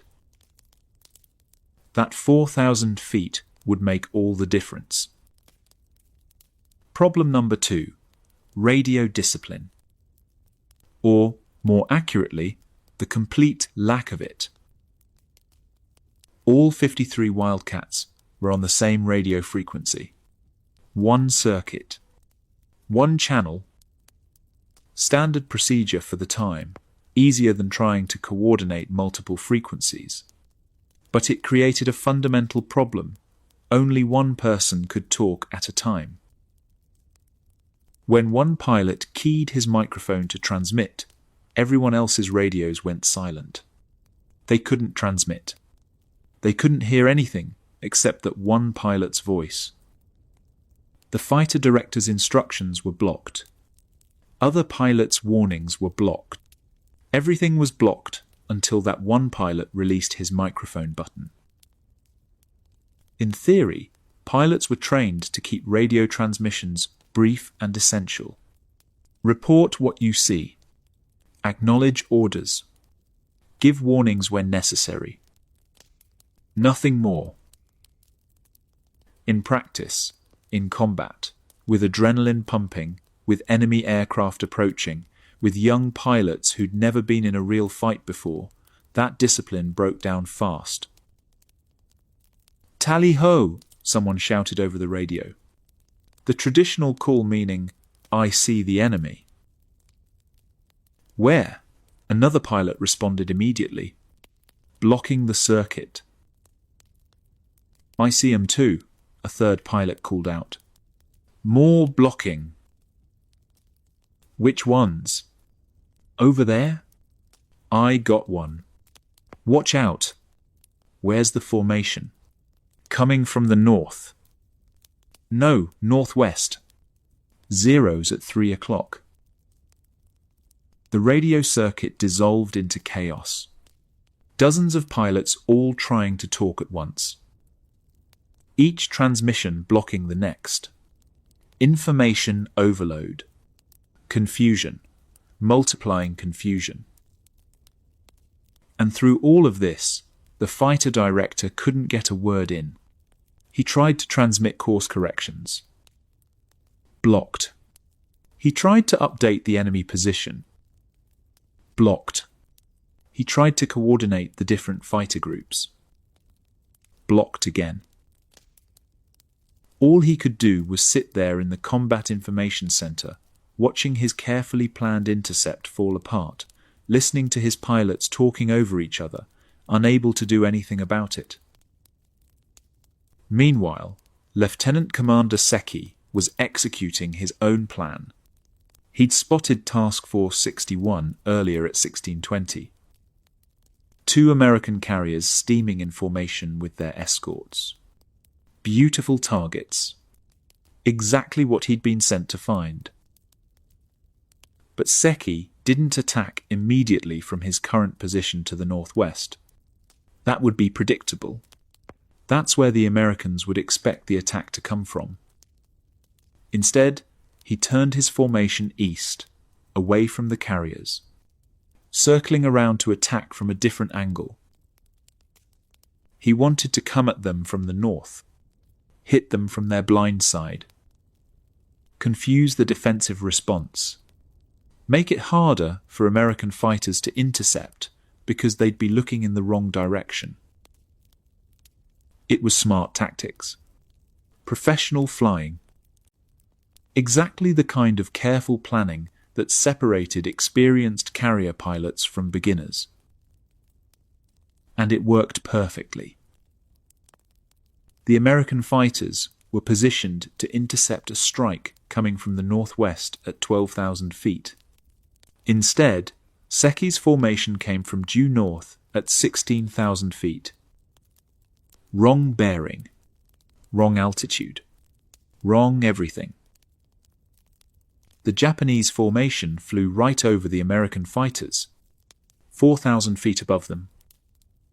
The Wildcat pilots looked up and saw enemy aircraft passing overhead.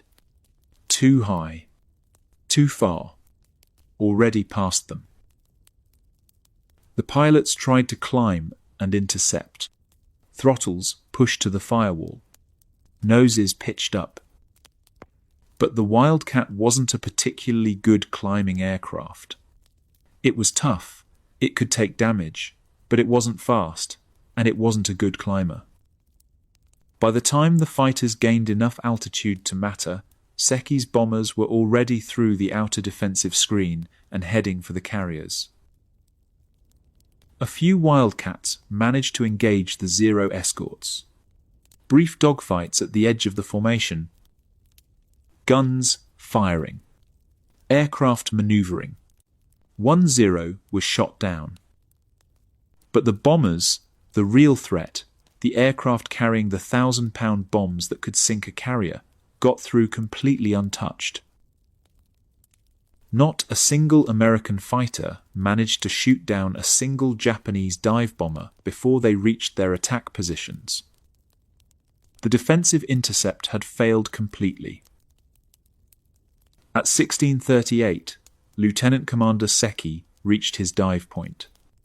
Ahead of him, clearly visible in the late afternoon sun, 2 American carriers steamed in formation. Maybe 5 miles away now. Close enough to see details. Close enough to pick targets. Both carriers were turning hard, trying to throw off the aim of the dive bombers. Saratoga turning one direction. Enterprise turning the other. Both picking up speed. Both trying to be as difficult a target as possible.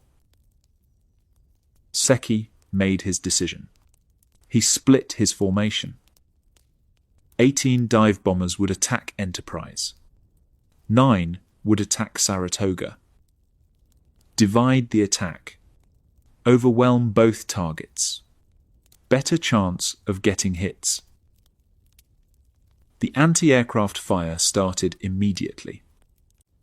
Every 5-inch gun in the task force opened up at maximum rate. The big guns fired shells with time delay fuses that exploded at preset altitudes. Black puffs of flak began appearing in the sky around the Japanese aircraft. Curtains of shrapnel. Walls of steel fragments. Then the 40mm guns joined in.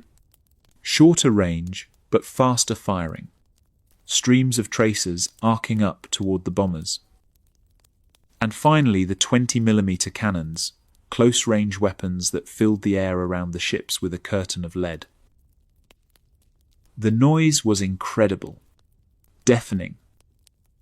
Gun crews on both carriers were firing as fast as they could load. Spent shell casings piled up on deck. The smell of cordite hung thick in the air. Officers shouted fire control orders that could barely be heard over the thunder of the guns. The Japanese pilots ignored it all. They'd trained for this. They knew what to expect. One after another, the dive bombers nosed over into their attacks. A dive bomber attack was a precise and terrifying thing. The aircraft rolled inverted, then pulled through into a near-vertical dive. 70-degree dive angle, sometimes steeper.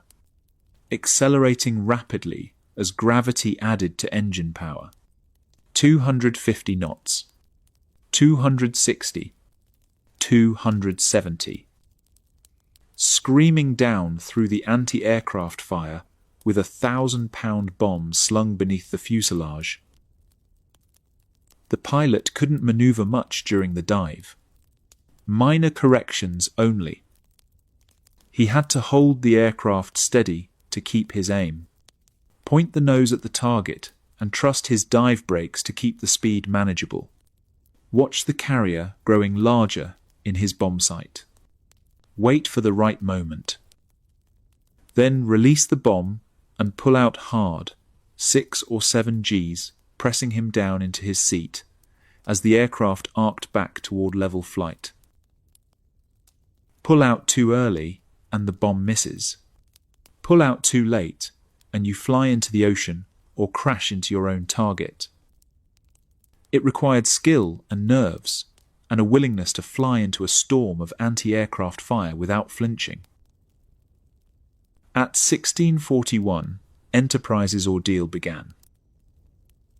The first bombs missed. Close enough that the explosions sent up geysers of water that drenched the flight deck, but misses. Enterprise's captain was throwing the ship through violent turns. Hard to starboard, hard to port, changing course every few seconds, making it nearly impossible for the Japanese pilots to predict where the carrier would be when their bombs arrived. Then one hit. The bomb struck near the number 3 elevator toward the stern of the ship. It punched through the flight deck, 3 inches of armoured steel that might as well have been paper, kept going through the gallery deck below, punched through a 3rd deck, finally exploded deep in the ship's interior, 3 decks down from where it had entered. The explosion was devastating. It ripped through crew berthing areas where sailors were at their battle stations. Shrapnel tore through bulkheads. The blast wave killed men instantly. Others were wounded, burned, cut by flying metal, knocked unconscious. Fires erupted immediately in multiple compartments. Electrical systems short-circuited. Ventilation ducts became channels for smoke to spread throughout that section of the ship. Seconds later, another hit. This one also near the aft elevator area. Another explosion deep inside the ship. More fires. More casualties. The entire stern section of Enterprise was now a chaos of flame, smoke, and destruction. Then a 3rd bomb struck.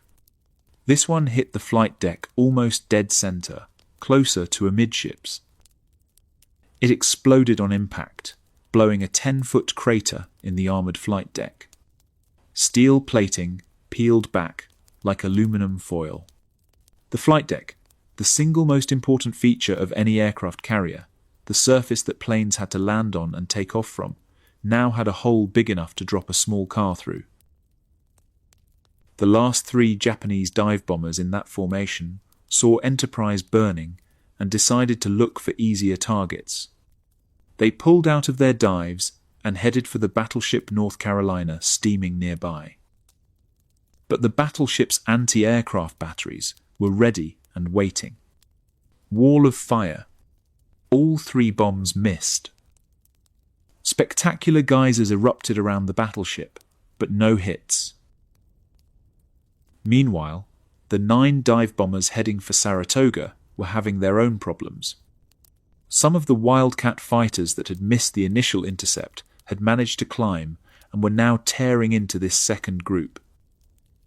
Aggressive attacks from multiple angles. The Wildcat pilots were furious at having been bypassed earlier. Now they were taking it out on these bombers. Faced with determined fighter opposition, the Japanese pilots made a tactical decision. Abandoned Saratoga as a target. Hit Enterprise instead.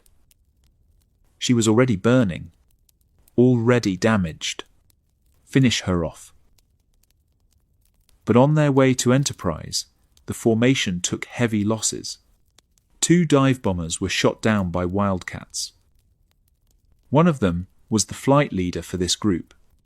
With their leader gone and American fighters swarming around them, the formation fell apart. Individual pilots made their own decisions about where to attack. 4 dive bombers went after North Carolina. Again, all 4 missed. The battleship was turning so hard that her stern was throwing up a massive wake. Visibility was obscured by spray and smoke. The Japanese pilots did their best, but hitting a violently maneuvering battleship was nearly impossible. 4 more near misses. 4 more geysers. No damage to the ship. The remaining 3 dive bombers from this group made it through to Enterprise. They dove toward the wounded carrier through a storm of anti-aircraft fire. But Enterprise's gunners had found their rhythm now. The fire was accurate and intense. All 3 bombs missed. Close, but misses. The survivors of the Japanese strike turned north and headed for home at maximum speed. That's when the real killing began.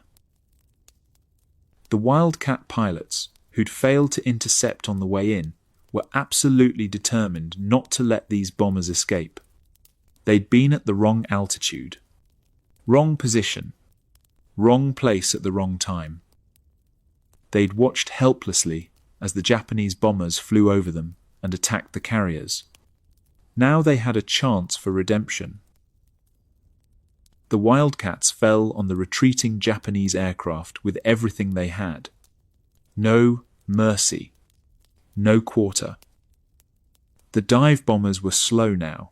They'd dropped their bombs, but they were still at low altitude after pulling out of their dives. Easy targets for fighters with altitude and speed advantage. The Zero escorts tried to protect them. They turned to engage the Wildcats, trying to draw them away from the bombers. But the Zeros were outnumbered and low on fuel themselves. Some of them had battle damage. They did what they could, but it wasn't enough. The running air battle stretched across 30 miles of ocean. Aircraft twisting, turning, diving, climbing, guns firing, tracers arcing through the sky, planes trailing smoke and flames, spiraling down toward the water. Both sides taking losses, but the Japanese losing far more heavily. By the time the survivors straggled back to Shokaku and Zuikaku, the butcher's bill was brutal. 19 dive bombers, lost out of 27, launched. 6 Zero fighters lost out of 10. 25 aircraft total from a strike force of 37. A loss rate approaching 70%. Catastrophic. Unsustainable. The Americans lost 5 Wildcats in the engagement. 5 pilots killed or missing. A far better exchange ratio. But the real question, the only question that mattered to Fletcher and his staff, was what those Japanese bombers had accomplished before being destroyed. What price had they paid for their 70% losses? Enterprise was on fire, burning from stern to midships. 3 bomb hits causing massive damage. Her flight deck cratered, her aft compartments in flames. Casualties mounting. From a distance, she looked finished.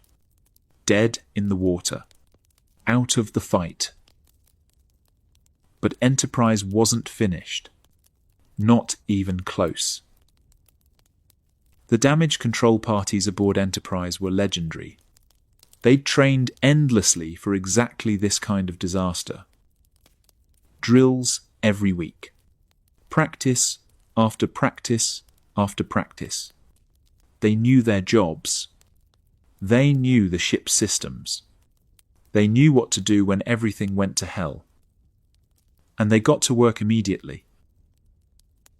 Fire hoses snaked across the decks, thick canvas lines pulsing with water pressure. Damage control teams in firefighting gear pushed into compartments filled with smoke and flame. They couldn't see.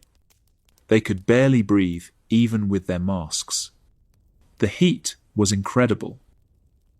But they pressed forward anyway, dragging hoses, setting up barriers, fighting the fires systematically. Other teams shored up damaged bulkheads with wooden beams to prevent flooding from spreading through the ship. Still others worked to restore electrical power to damaged sections, splicing cables and bypassing destroyed junction boxes. Medical teams set up aid stations and began treating the wounded.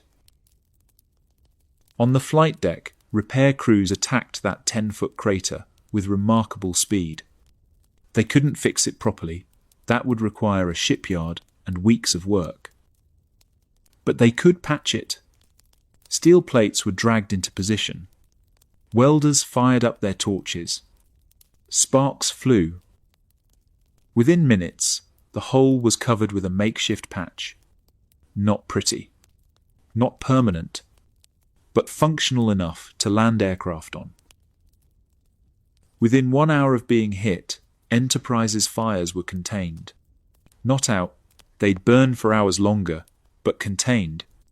Under control. The flight deck was patched well enough to operate.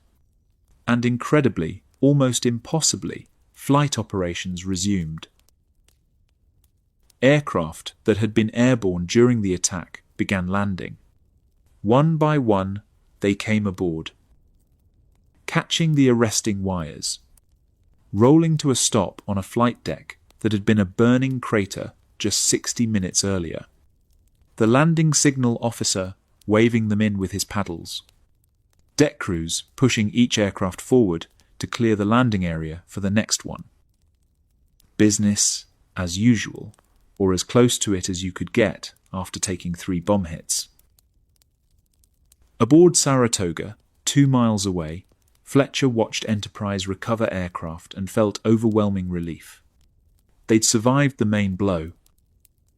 Enterprise was hurt, badly hurt, but still operational. Still capable of flight operations. Still in the fight. Saratoga was completely untouched. The Japanese had thrown their Sunday punch and failed to knock out either carrier. That was something. Maybe they'd get through this after all. It was a brief moment of relief, a sense that maybe, just maybe, the worst was over.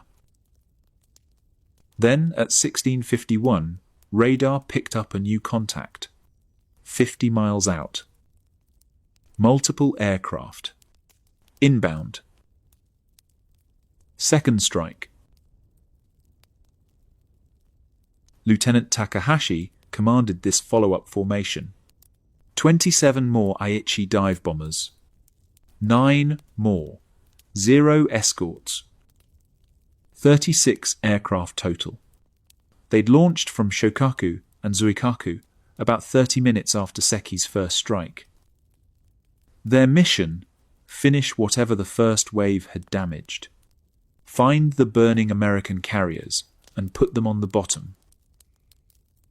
And things were about to get much worse for Enterprise. Those 3 bomb hits had caused more damage than was immediately visible from the outside. Deep inside the ship, electrical systems were wrecked. Cables severed. Junction boxes destroyed.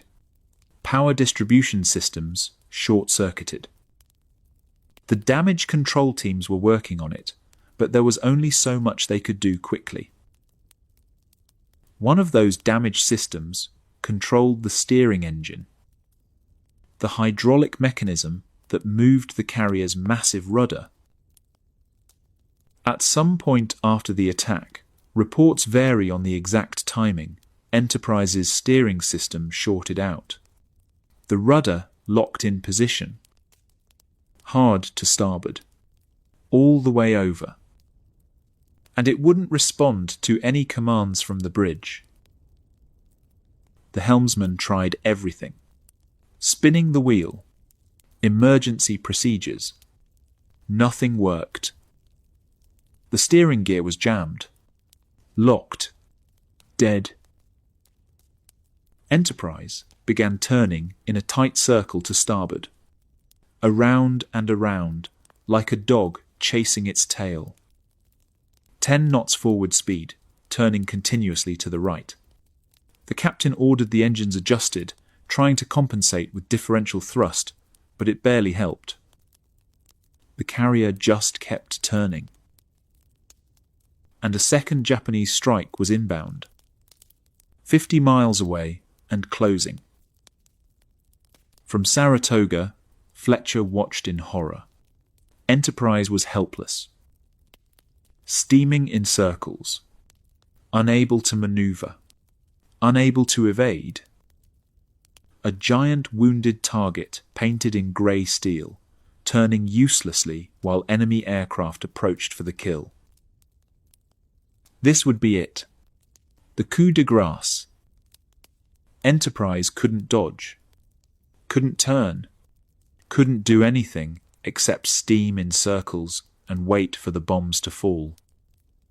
She'd be finished.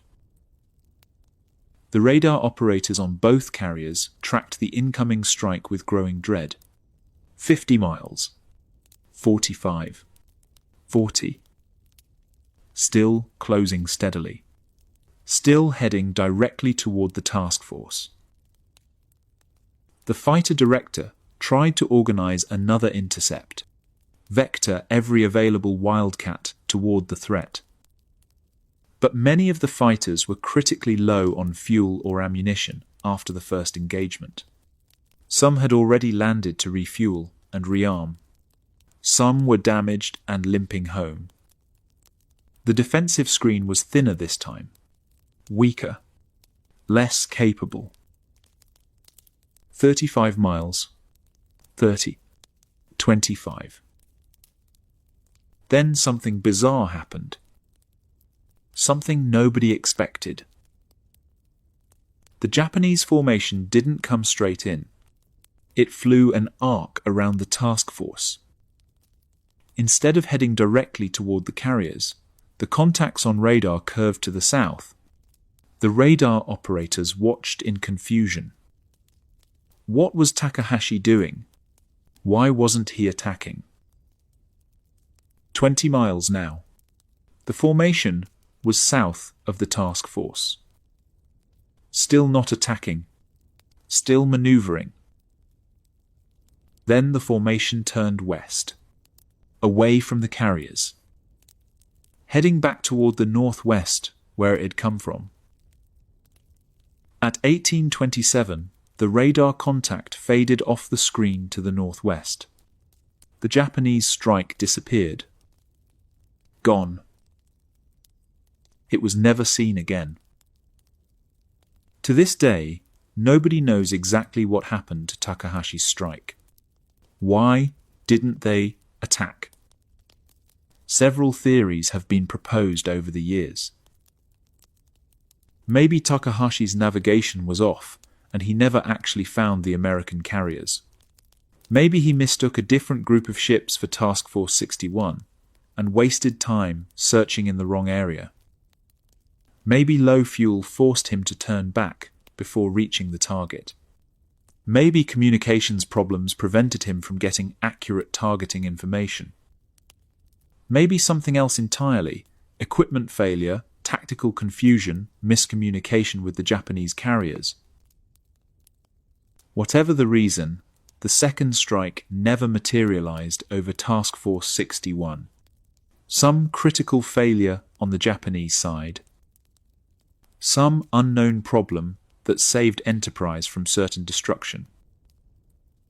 Through incredible luck, through enemy error, Enterprise was spared. At 1853, Enterprise regained steering control. The damage control teams had managed to jury-rig the steering system, bypassed the damaged circuits, restored hydraulic pressure to the rudder. The carrier stopped turning in circles and came back under command. She could maneuver again. Recovery operations began in earnest. Aircraft that had been airborne for hours finally came home. The reserve strike returned from its fruitless search northwest. Felt's strike group eventually made it back from Guadalcanal. Fighters from the Defensive Combat Air Patrol landed with bullet holes in their fuselages and vapor in their fuel tanks. The last aircraft landed at 23:03, 11:03 that night, over 6 hours after the attack had begun. In somewhat anticlimactic fashion, the carrier clash at the Battle of the Eastern Solomons was over. Both sides had thrown their punches. Both sides had taken damage. And now, in the darkness, both carrier forces were withdrawing from the battle area. But the operation itself wasn't finished. Not yet. Because while the carriers withdrew, there was still that Japanese convoy to deal with. The one heading for Guadalcanal. The one carrying troops to retake Henderson Field. And that's where the real decision of the day would be made. That evening, updated intelligence reports arrived in Fletcher's flag plot. A powerful Japanese surface force was steaming south at high speed. Battleships, cruisers, heavy destroyers. Admiral Kondo's force. The same powerful surface fleet intelligence had warned about days earlier. They were racing toward Task Force 61's last known position. Estimated contact time, sometime after midnight. Fletcher could reverse course and engage them. Send his cruisers and destroyers north to intercept. Maybe even bring the carriers within range to provide air support at first light. Go on the offensive. Hit the Japanese where they were vulnerable. Admiral King would certainly want that. Aggressive action. Taking the fight to the enemy. But Fletcher's staff ran the numbers. And the numbers weren't good. The Japanese had more ships. Their battleships were bigger. Their cruisers were better armed. And most importantly, their crews were trained and equipped for night surface combat in ways American forces simply weren't. Savo Island had proved that brutally. The Kawakaze Sinking Blue had proved it again. Japanese night fighting capabilities were simply superior. Task Force 61 was also low on fuel. Days of high-speed maneuvering in the battle area had drained the bunkers. Some destroyers were below 50%. If they committed to a night battle followed by continued operations the next day, some ships might literally run out of fuel. Enterprise was damaged. Still operational but hurt. She needed real repairs in a real shipyard, not just patches from the damage control teams. Every hour she stayed in the combat zone was another hour she risked further damage she might not survive. And those two Japanese fleet carriers, Shokaku and Zuikaku, were still out there. Undamaged. Still dangerous. They'd withdrawn north after launching their strikes, but they could be back at dawn. If Fletcher committed his surface forces to a night battle, and those carriers showed up in the morning, Task Force 61 could be caught in a trap with no way out. Fletcher made his decision. Withdraw. Task Force 61 would retire south. Get Enterprise to safety where she could be properly repaired. Refuel the destroyers before they ran dry. Avoid a night surface engagement that would likely go badly. Live to fight another day. As the orders went out to the task force, Fletcher turned to his staff with a rueful smile. The exhaustion showed on his face. He'd been awake for over 24 hours. Making decisions. Watching his ships fight. Wondering if each decision would be the one that cost lives. "Boys," he said quietly, "I'm going to get 2 dispatches tonight." The staff officers looked at him, waiting.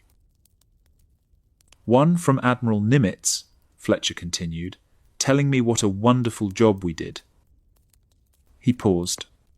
"And one from Admiral King, asking why in hell we didn't use our destroyers to make torpedo attacks against that Japanese surface force." Another pause. "And by God, they'll both be right." The staff officers managed tired laughs. Nervous laughter from men who'd been through combat and weren't entirely sure their commander had just made the right decision or thrown away a chance for victory. Fletcher's prediction proved accurate. The criticism came exactly as expected.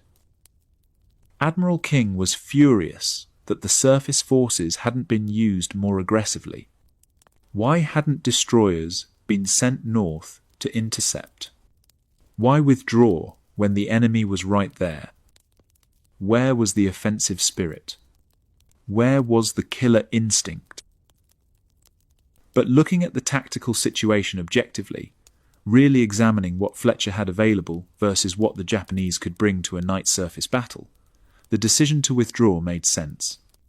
The Japanese had superior numbers, superior training for night combat, and superior torpedoes. American surface forces charging north in the darkness would likely have been savaged for minimal gain. Task Force 61 turned south and retired from the battle area, Enterprise nursing her wounds but still steaming under her own power. Saratoga untouched and ready for another round. The escorting battleships, cruisers, and destroyers forming a protective screen. All heading away from the enemy. All heading towards safety. Dawn brought a surprise. American search planes launched at first light found the waters north of Guadalcanal empty. The Kido Butai had withdrawn during the night. Shokaku and Zuikaku were gone, heading back toward their bases. Admiral Kondo's surface force had also turned back north. Ironically, both sides had decided to quit at roughly the same time. Fletcher withdrew south. The Japanese withdrew north. Both sides broke contact. Both sides retired from the field, neither willing to continue the battle into a second day.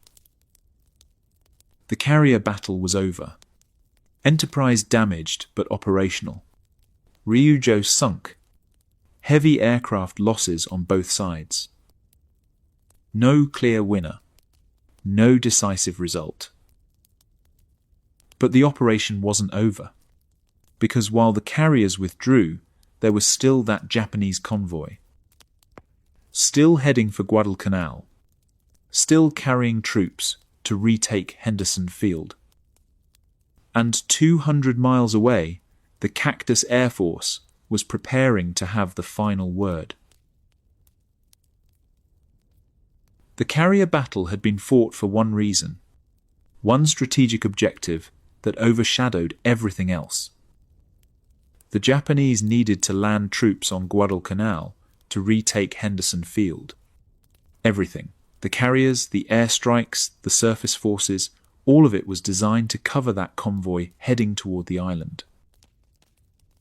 And astonishingly, despite the indecisive carrier battle, despite Ryujo being sunk, despite heavy aircraft losses, the convoy pressed on. Still heading south, still intent on completing its mission. There were no American carriers nearby to stop it. Fletcher had withdrawn south with Task Force 61. Enterprise needed repairs. Both carriers needed to refuel their escorts. Which meant stopping that convoy was now up to the Cactus Air Force. Rear Admiral Ryujo Tanaka commanded the Japanese convoy. An experienced officer, aggressive and capable. His force consisted of 4 transport ships carrying roughly 1,500 troops, escorted by the light cruiser Jintsu, his flagship, plus several destroyers. Tanaka had received reports throughout the day about the carrier battle. He knew Ryujo had been sunk. He knew the main carrier force had withdrawn. But his orders were explicit: continue to Guadalcanal and land the troops. Everything depended on getting those soldiers ashore. So Tanaka pressed on through the night of August 24th. His convoy steaming steadily south. Confident that by morning they'd be off Guadalcanal, ready to land under cover of darkness. But the Americans knew he was coming. A radar-equipped PBY had spotted the convoy during the night, tracked it, reported its position, course, and speed. By dawn on August 25th, the Cactus Air Force knew exactly where Tanaka was. Henderson Field came alive before sunrise. Ground crews prepped aircraft in the darkness. 8 dive bombers, 5 Marine SBDs, and 3 Navy SBDs from the carriers. 10 Wildcat fighters as escorts. The mission was simple: find that convoy and destroy it. The strike launched shortly after dawn. The aircraft formed up over the island and turned north, heading toward the last reported position of Tanaka's force. The fighter escorts had to turn back about halfway. Fuel. The Wildcats didn't have the range to make the round trip. They peeled off and headed back, leaving the dive bombers to continue alone. It didn't matter, because when the bombers found Tanaka's convoy, they discovered something remarkable. The Japanese ships had no air cover whatsoever. No combat air patrol overhead. No fighters circling protectively. Nothing. Just a convoy steaming south in broad daylight, within range of an enemy airbase with absolutely no air protection. The Japanese had made a catastrophic tactical error. With Ryujo sunk and the main carriers withdrawn, there were no aircraft available to cover the convoy. Tanaka should have turned back, should have waited. Instead, he'd pressed on, and now he was about to pay the price. The 5 Marine dive bombers went after Tanaka's flagship, the light cruiser Jintsu, at the head of the convoy. They rolled into their dives from 10,000 feet. No fighter opposition, just clear sky and an undefended target below. The cruiser opened fire with everything it had. Anti-aircraft guns pumping shells into the sky. But 5 dive bombers attacking simultaneously was too much. At least one bomb struck Jintsu's bow. The explosion ripped through the forward section of the cruiser. On the bridge, Admiral Tanaka was knocked unconscious by the concussion. He'd survive. His staff pulled him to safety, but Jintsu was badly hurt. Bow damaged. Taking on water. Speed reduced. While the Marines were hitting the cruiser, the 3 Navy dive bombers went after the transports. They selected the largest one, the Kinryu Maru. 3 SBDs dove from different angles. Multiple bombs hit. Kinryu Maru erupted in flames. The crew began abandoning ship almost immediately. The American dive bombers pulled out of their attacks and turned back toward Henderson. This particular strike suffered no losses. Perfect execution against an undefended target. Tanaka regained consciousness and assessed the situation. His cruiser was damaged. 1 transport was burning. He finally realized the foolishness of sending an unprotected convoy toward an enemy airbase in daylight. It was suicide. Tanaka gave the order, "Abort the mission. Turn back." The convoy began reversing course, heading north away from Guadalcanal. But the convoy's misery wasn't over. The destroyer Mutsuki pulled alongside the burning Kinryu Maru to rescue survivors. Standard procedure. The destroyer came close enough for men to jump from the transport's deck. Sailors, abandoning the burning ship, scrambled across. Then someone on the destroyer pointed skyward. High overhead, so high they were barely visible, 3 aircraft approaching. Large aircraft. 4 engines each. B-17 Flying Fortresses. The B-17 seconds were based at Espiritu Santo, hundreds of miles south. They'd been sent to bomb the convoy.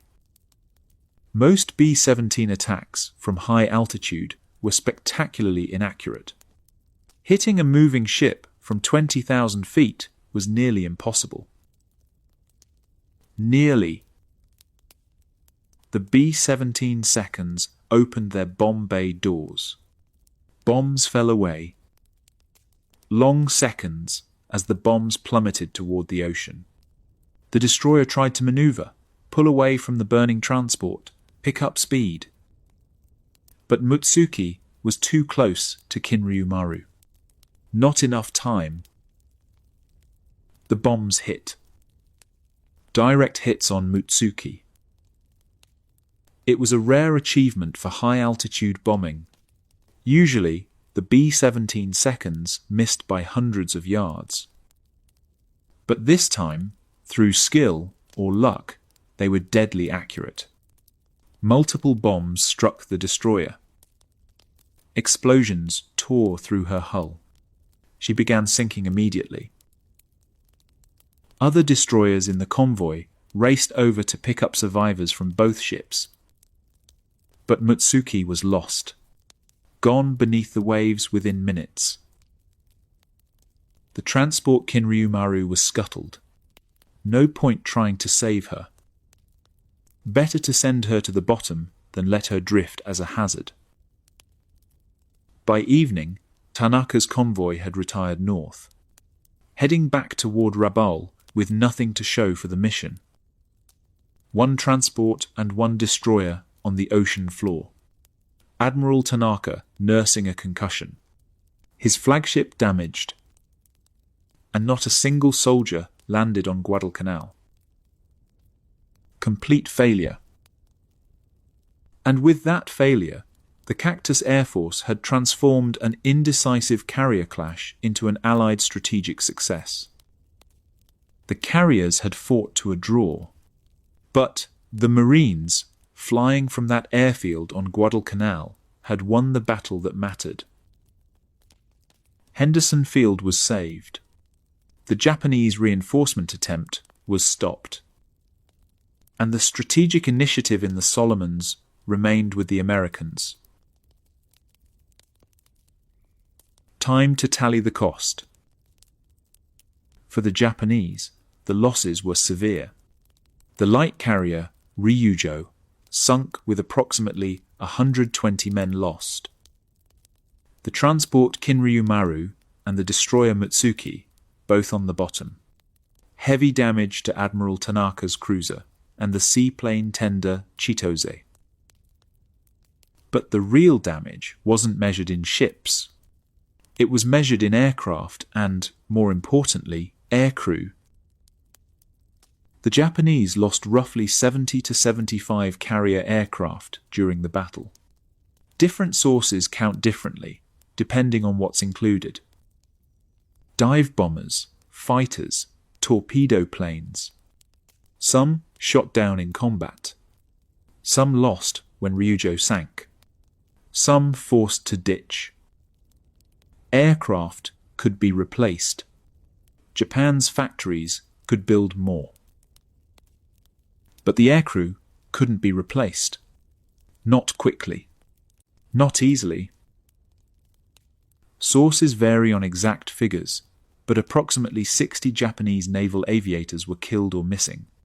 Pilots, bombardiers, gunners, men who'd trained for years, men who'd fought since Pearl Harbor, men who represented Japan's finite pool of elite naval aviation talent.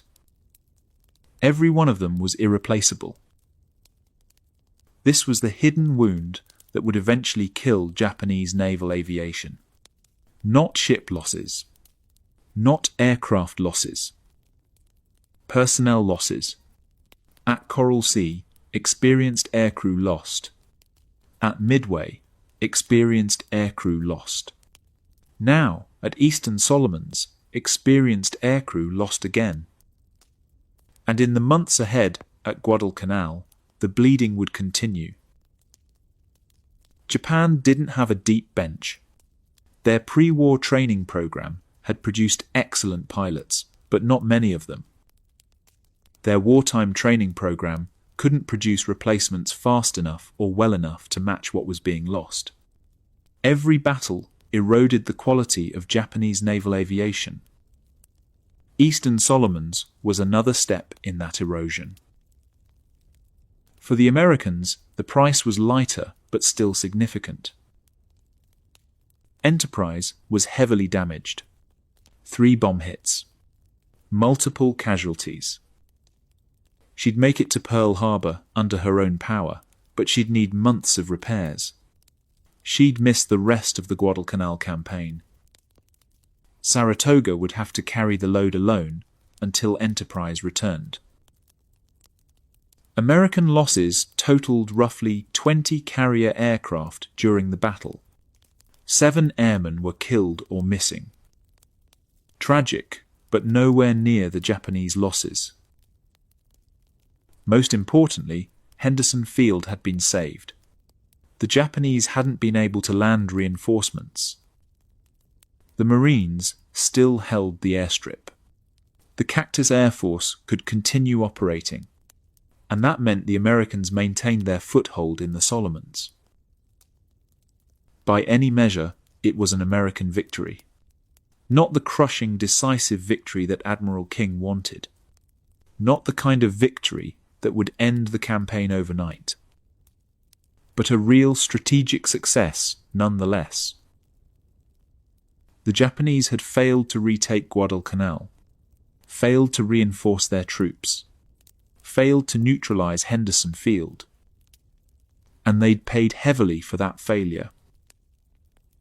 For Vice Admiral Frank Jack Fletcher, though, recognition would be mixed at best.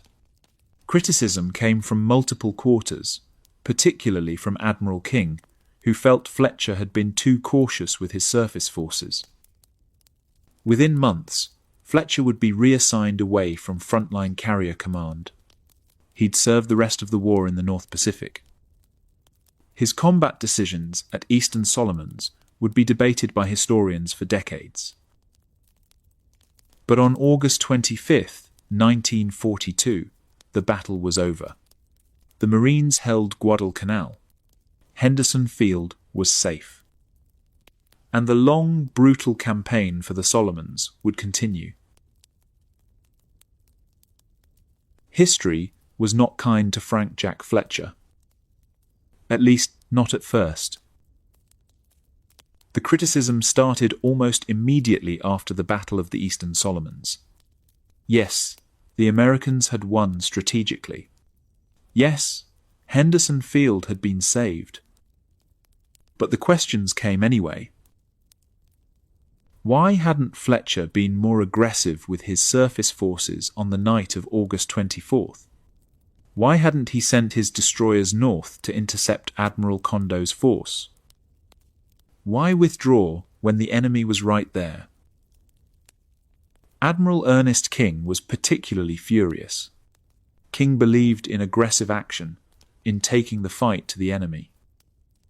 In King's view, Fletcher had let a golden opportunity slip away. Instead of attacking, Fletcher had turned south and withdrawn. Cautious, defensive, unwilling to take risks. Those were the words being used in Washington. But Fletcher's troubles were just beginning. Between August 26th and 31st, Task Force 61 was ordered back to the waters southeast of Guadalcanal. Same mission as before. Provide air cover for the island. Guard the supply convoys. Stay in position for days. It was exactly what Fletcher had feared. Carriers weren't meant to sit still. Static defense meant staying in a confined area for extended periods, and staying in one area meant being found. Being found meant being targeted. The Japanese submarine force was actively hunting. They knew American carriers were operating southeast of Guadalcanal. And they were patient. On August 31st, disaster struck. The Japanese submarine I-26 spotted Saratoga steaming in a predictable pattern, the same general area she'd been operating in for days. The submarine maneuvered into position, calculated the firing solution, and launched a spread of 6 torpedoes. One found its mark. The torpedo struck Saratoga on the starboard side. The explosion tore a massive hole in the carrier's hull. Flooding was immediate and severe. Saratoga's damage control teams fought the flooding and kept the carrier afloat. She would survive. But she was out of the fight, heavily damaged. She'd need months of repairs, and those services would be sorely missed because the Guadalcanal campaign had barely begun. This was the final straw for Fletcher's reputation. His Guadalcanal record now looked terrible to the brass in Washington. He'd pulled out early during the initial invasion, withdrawing his carriers on August 9th while the Marines were still establishing their foothold. The Marines had felt abandoned. Between August 11th and 20th, he'd failed to prevent Japanese destroyers from conducting nightly raids and landing troops. Yes, the destroyers were fast and operated at night. But the criticism came anyway. He'd won at Eastern Solomons strategically, but critics argued he hadn't followed through, hadn't been aggressive enough.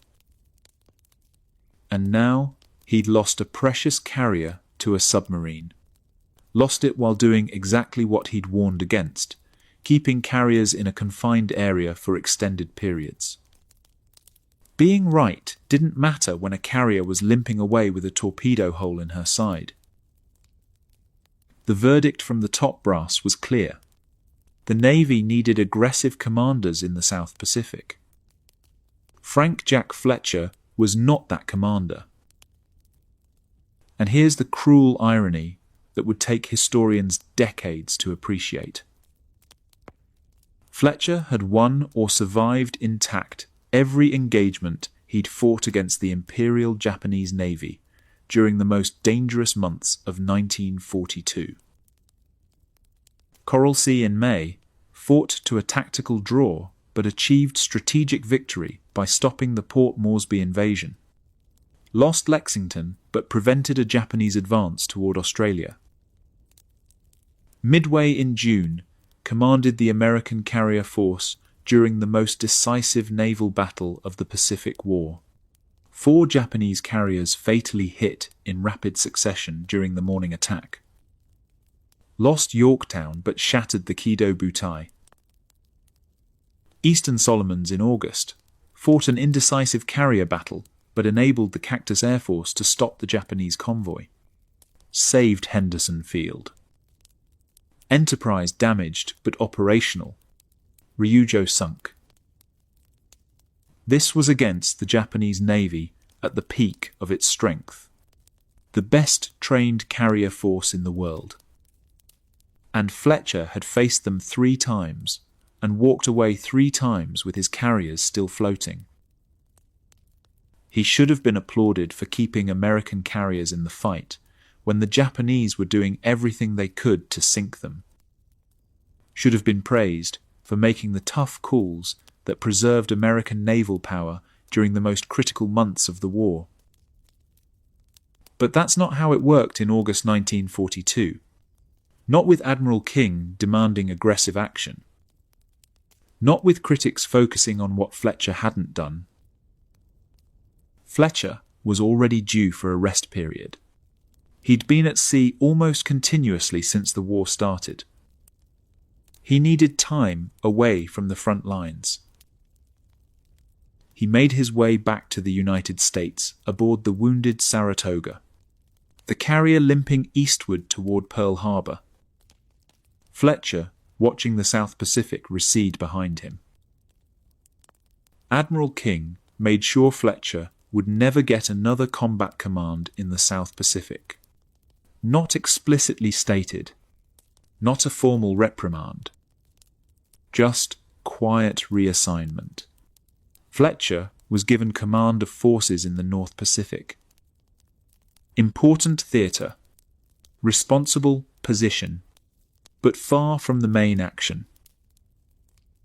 He would serve the rest of the war in the relatively quiet waters off Alaska and the Aleutians. Good service, professional service, but not the combat command he'd held during those crucial months of 1942. Fletcher died in 1973, 31 years after the Battle of the Eastern Solomons. By then, the narrative had largely been written. Cautious commander. Good but not great.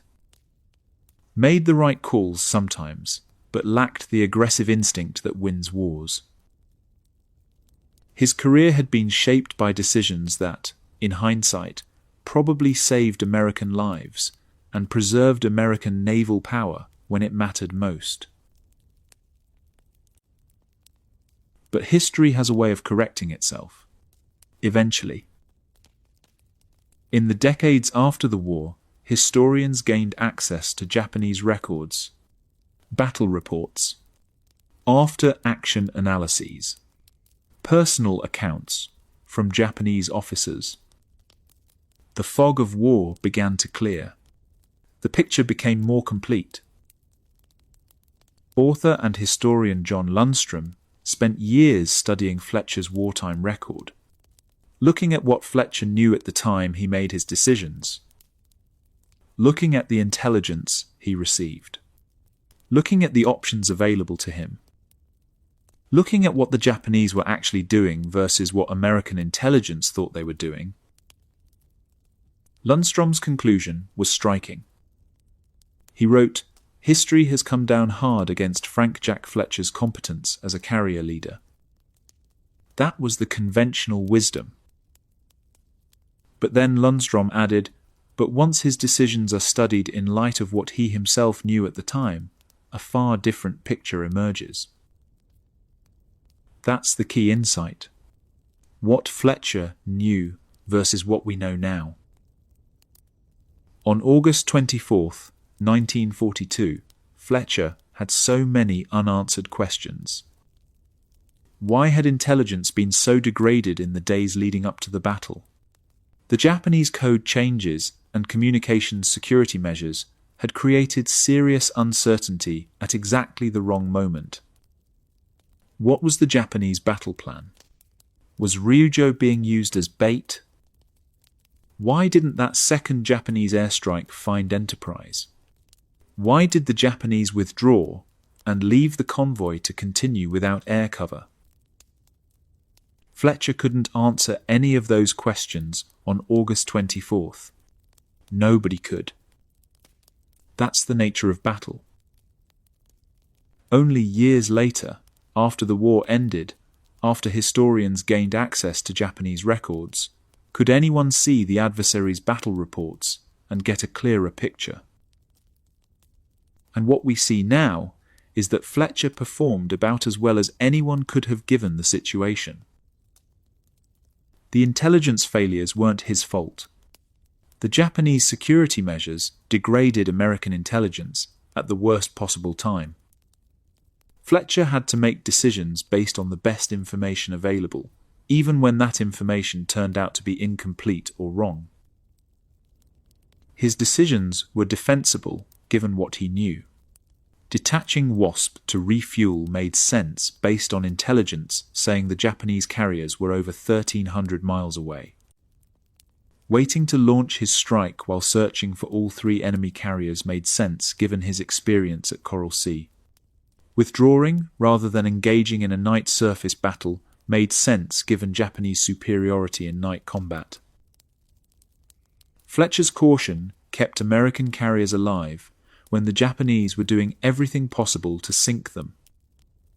In the summer and fall of 1942, America couldn't afford to lose carriers. Every flat top was precious. Every one that survived could fight another day. The carrier war in the Pacific was ultimately decided not by who was most aggressive, but by who made fewer catastrophic mistakes. The Japanese made the catastrophic mistake at Midway. Fletcher never made that mistake. He made tough calls and brought his ships home. The real heroes of the Battle of the Eastern Solomons were the Marines holding Henderson Field, the Cactus Air Force pilots who stopped Tanaka's convoy, the Enterprise damage control teams who saved their ship, the men who fought in the fog and survived. But Fletcher's role mattered too. His decisions kept the carriers in position to support those Marines.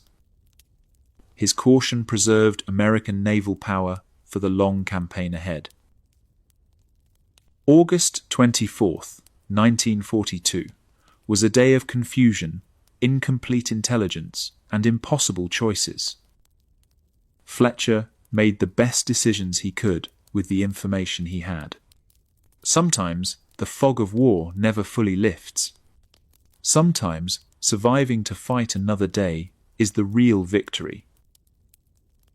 History judged him harshly for decades. But when you view the battle through his eyes, when you see only what he could see, know only what he could know, a different story emerges. In carrier warfare's most critical months, when America was still reeling from Pearl Harbor and fighting for survival in the Pacific, Frank Jack Fletcher kept America in the fight. And eventually, history recognized that.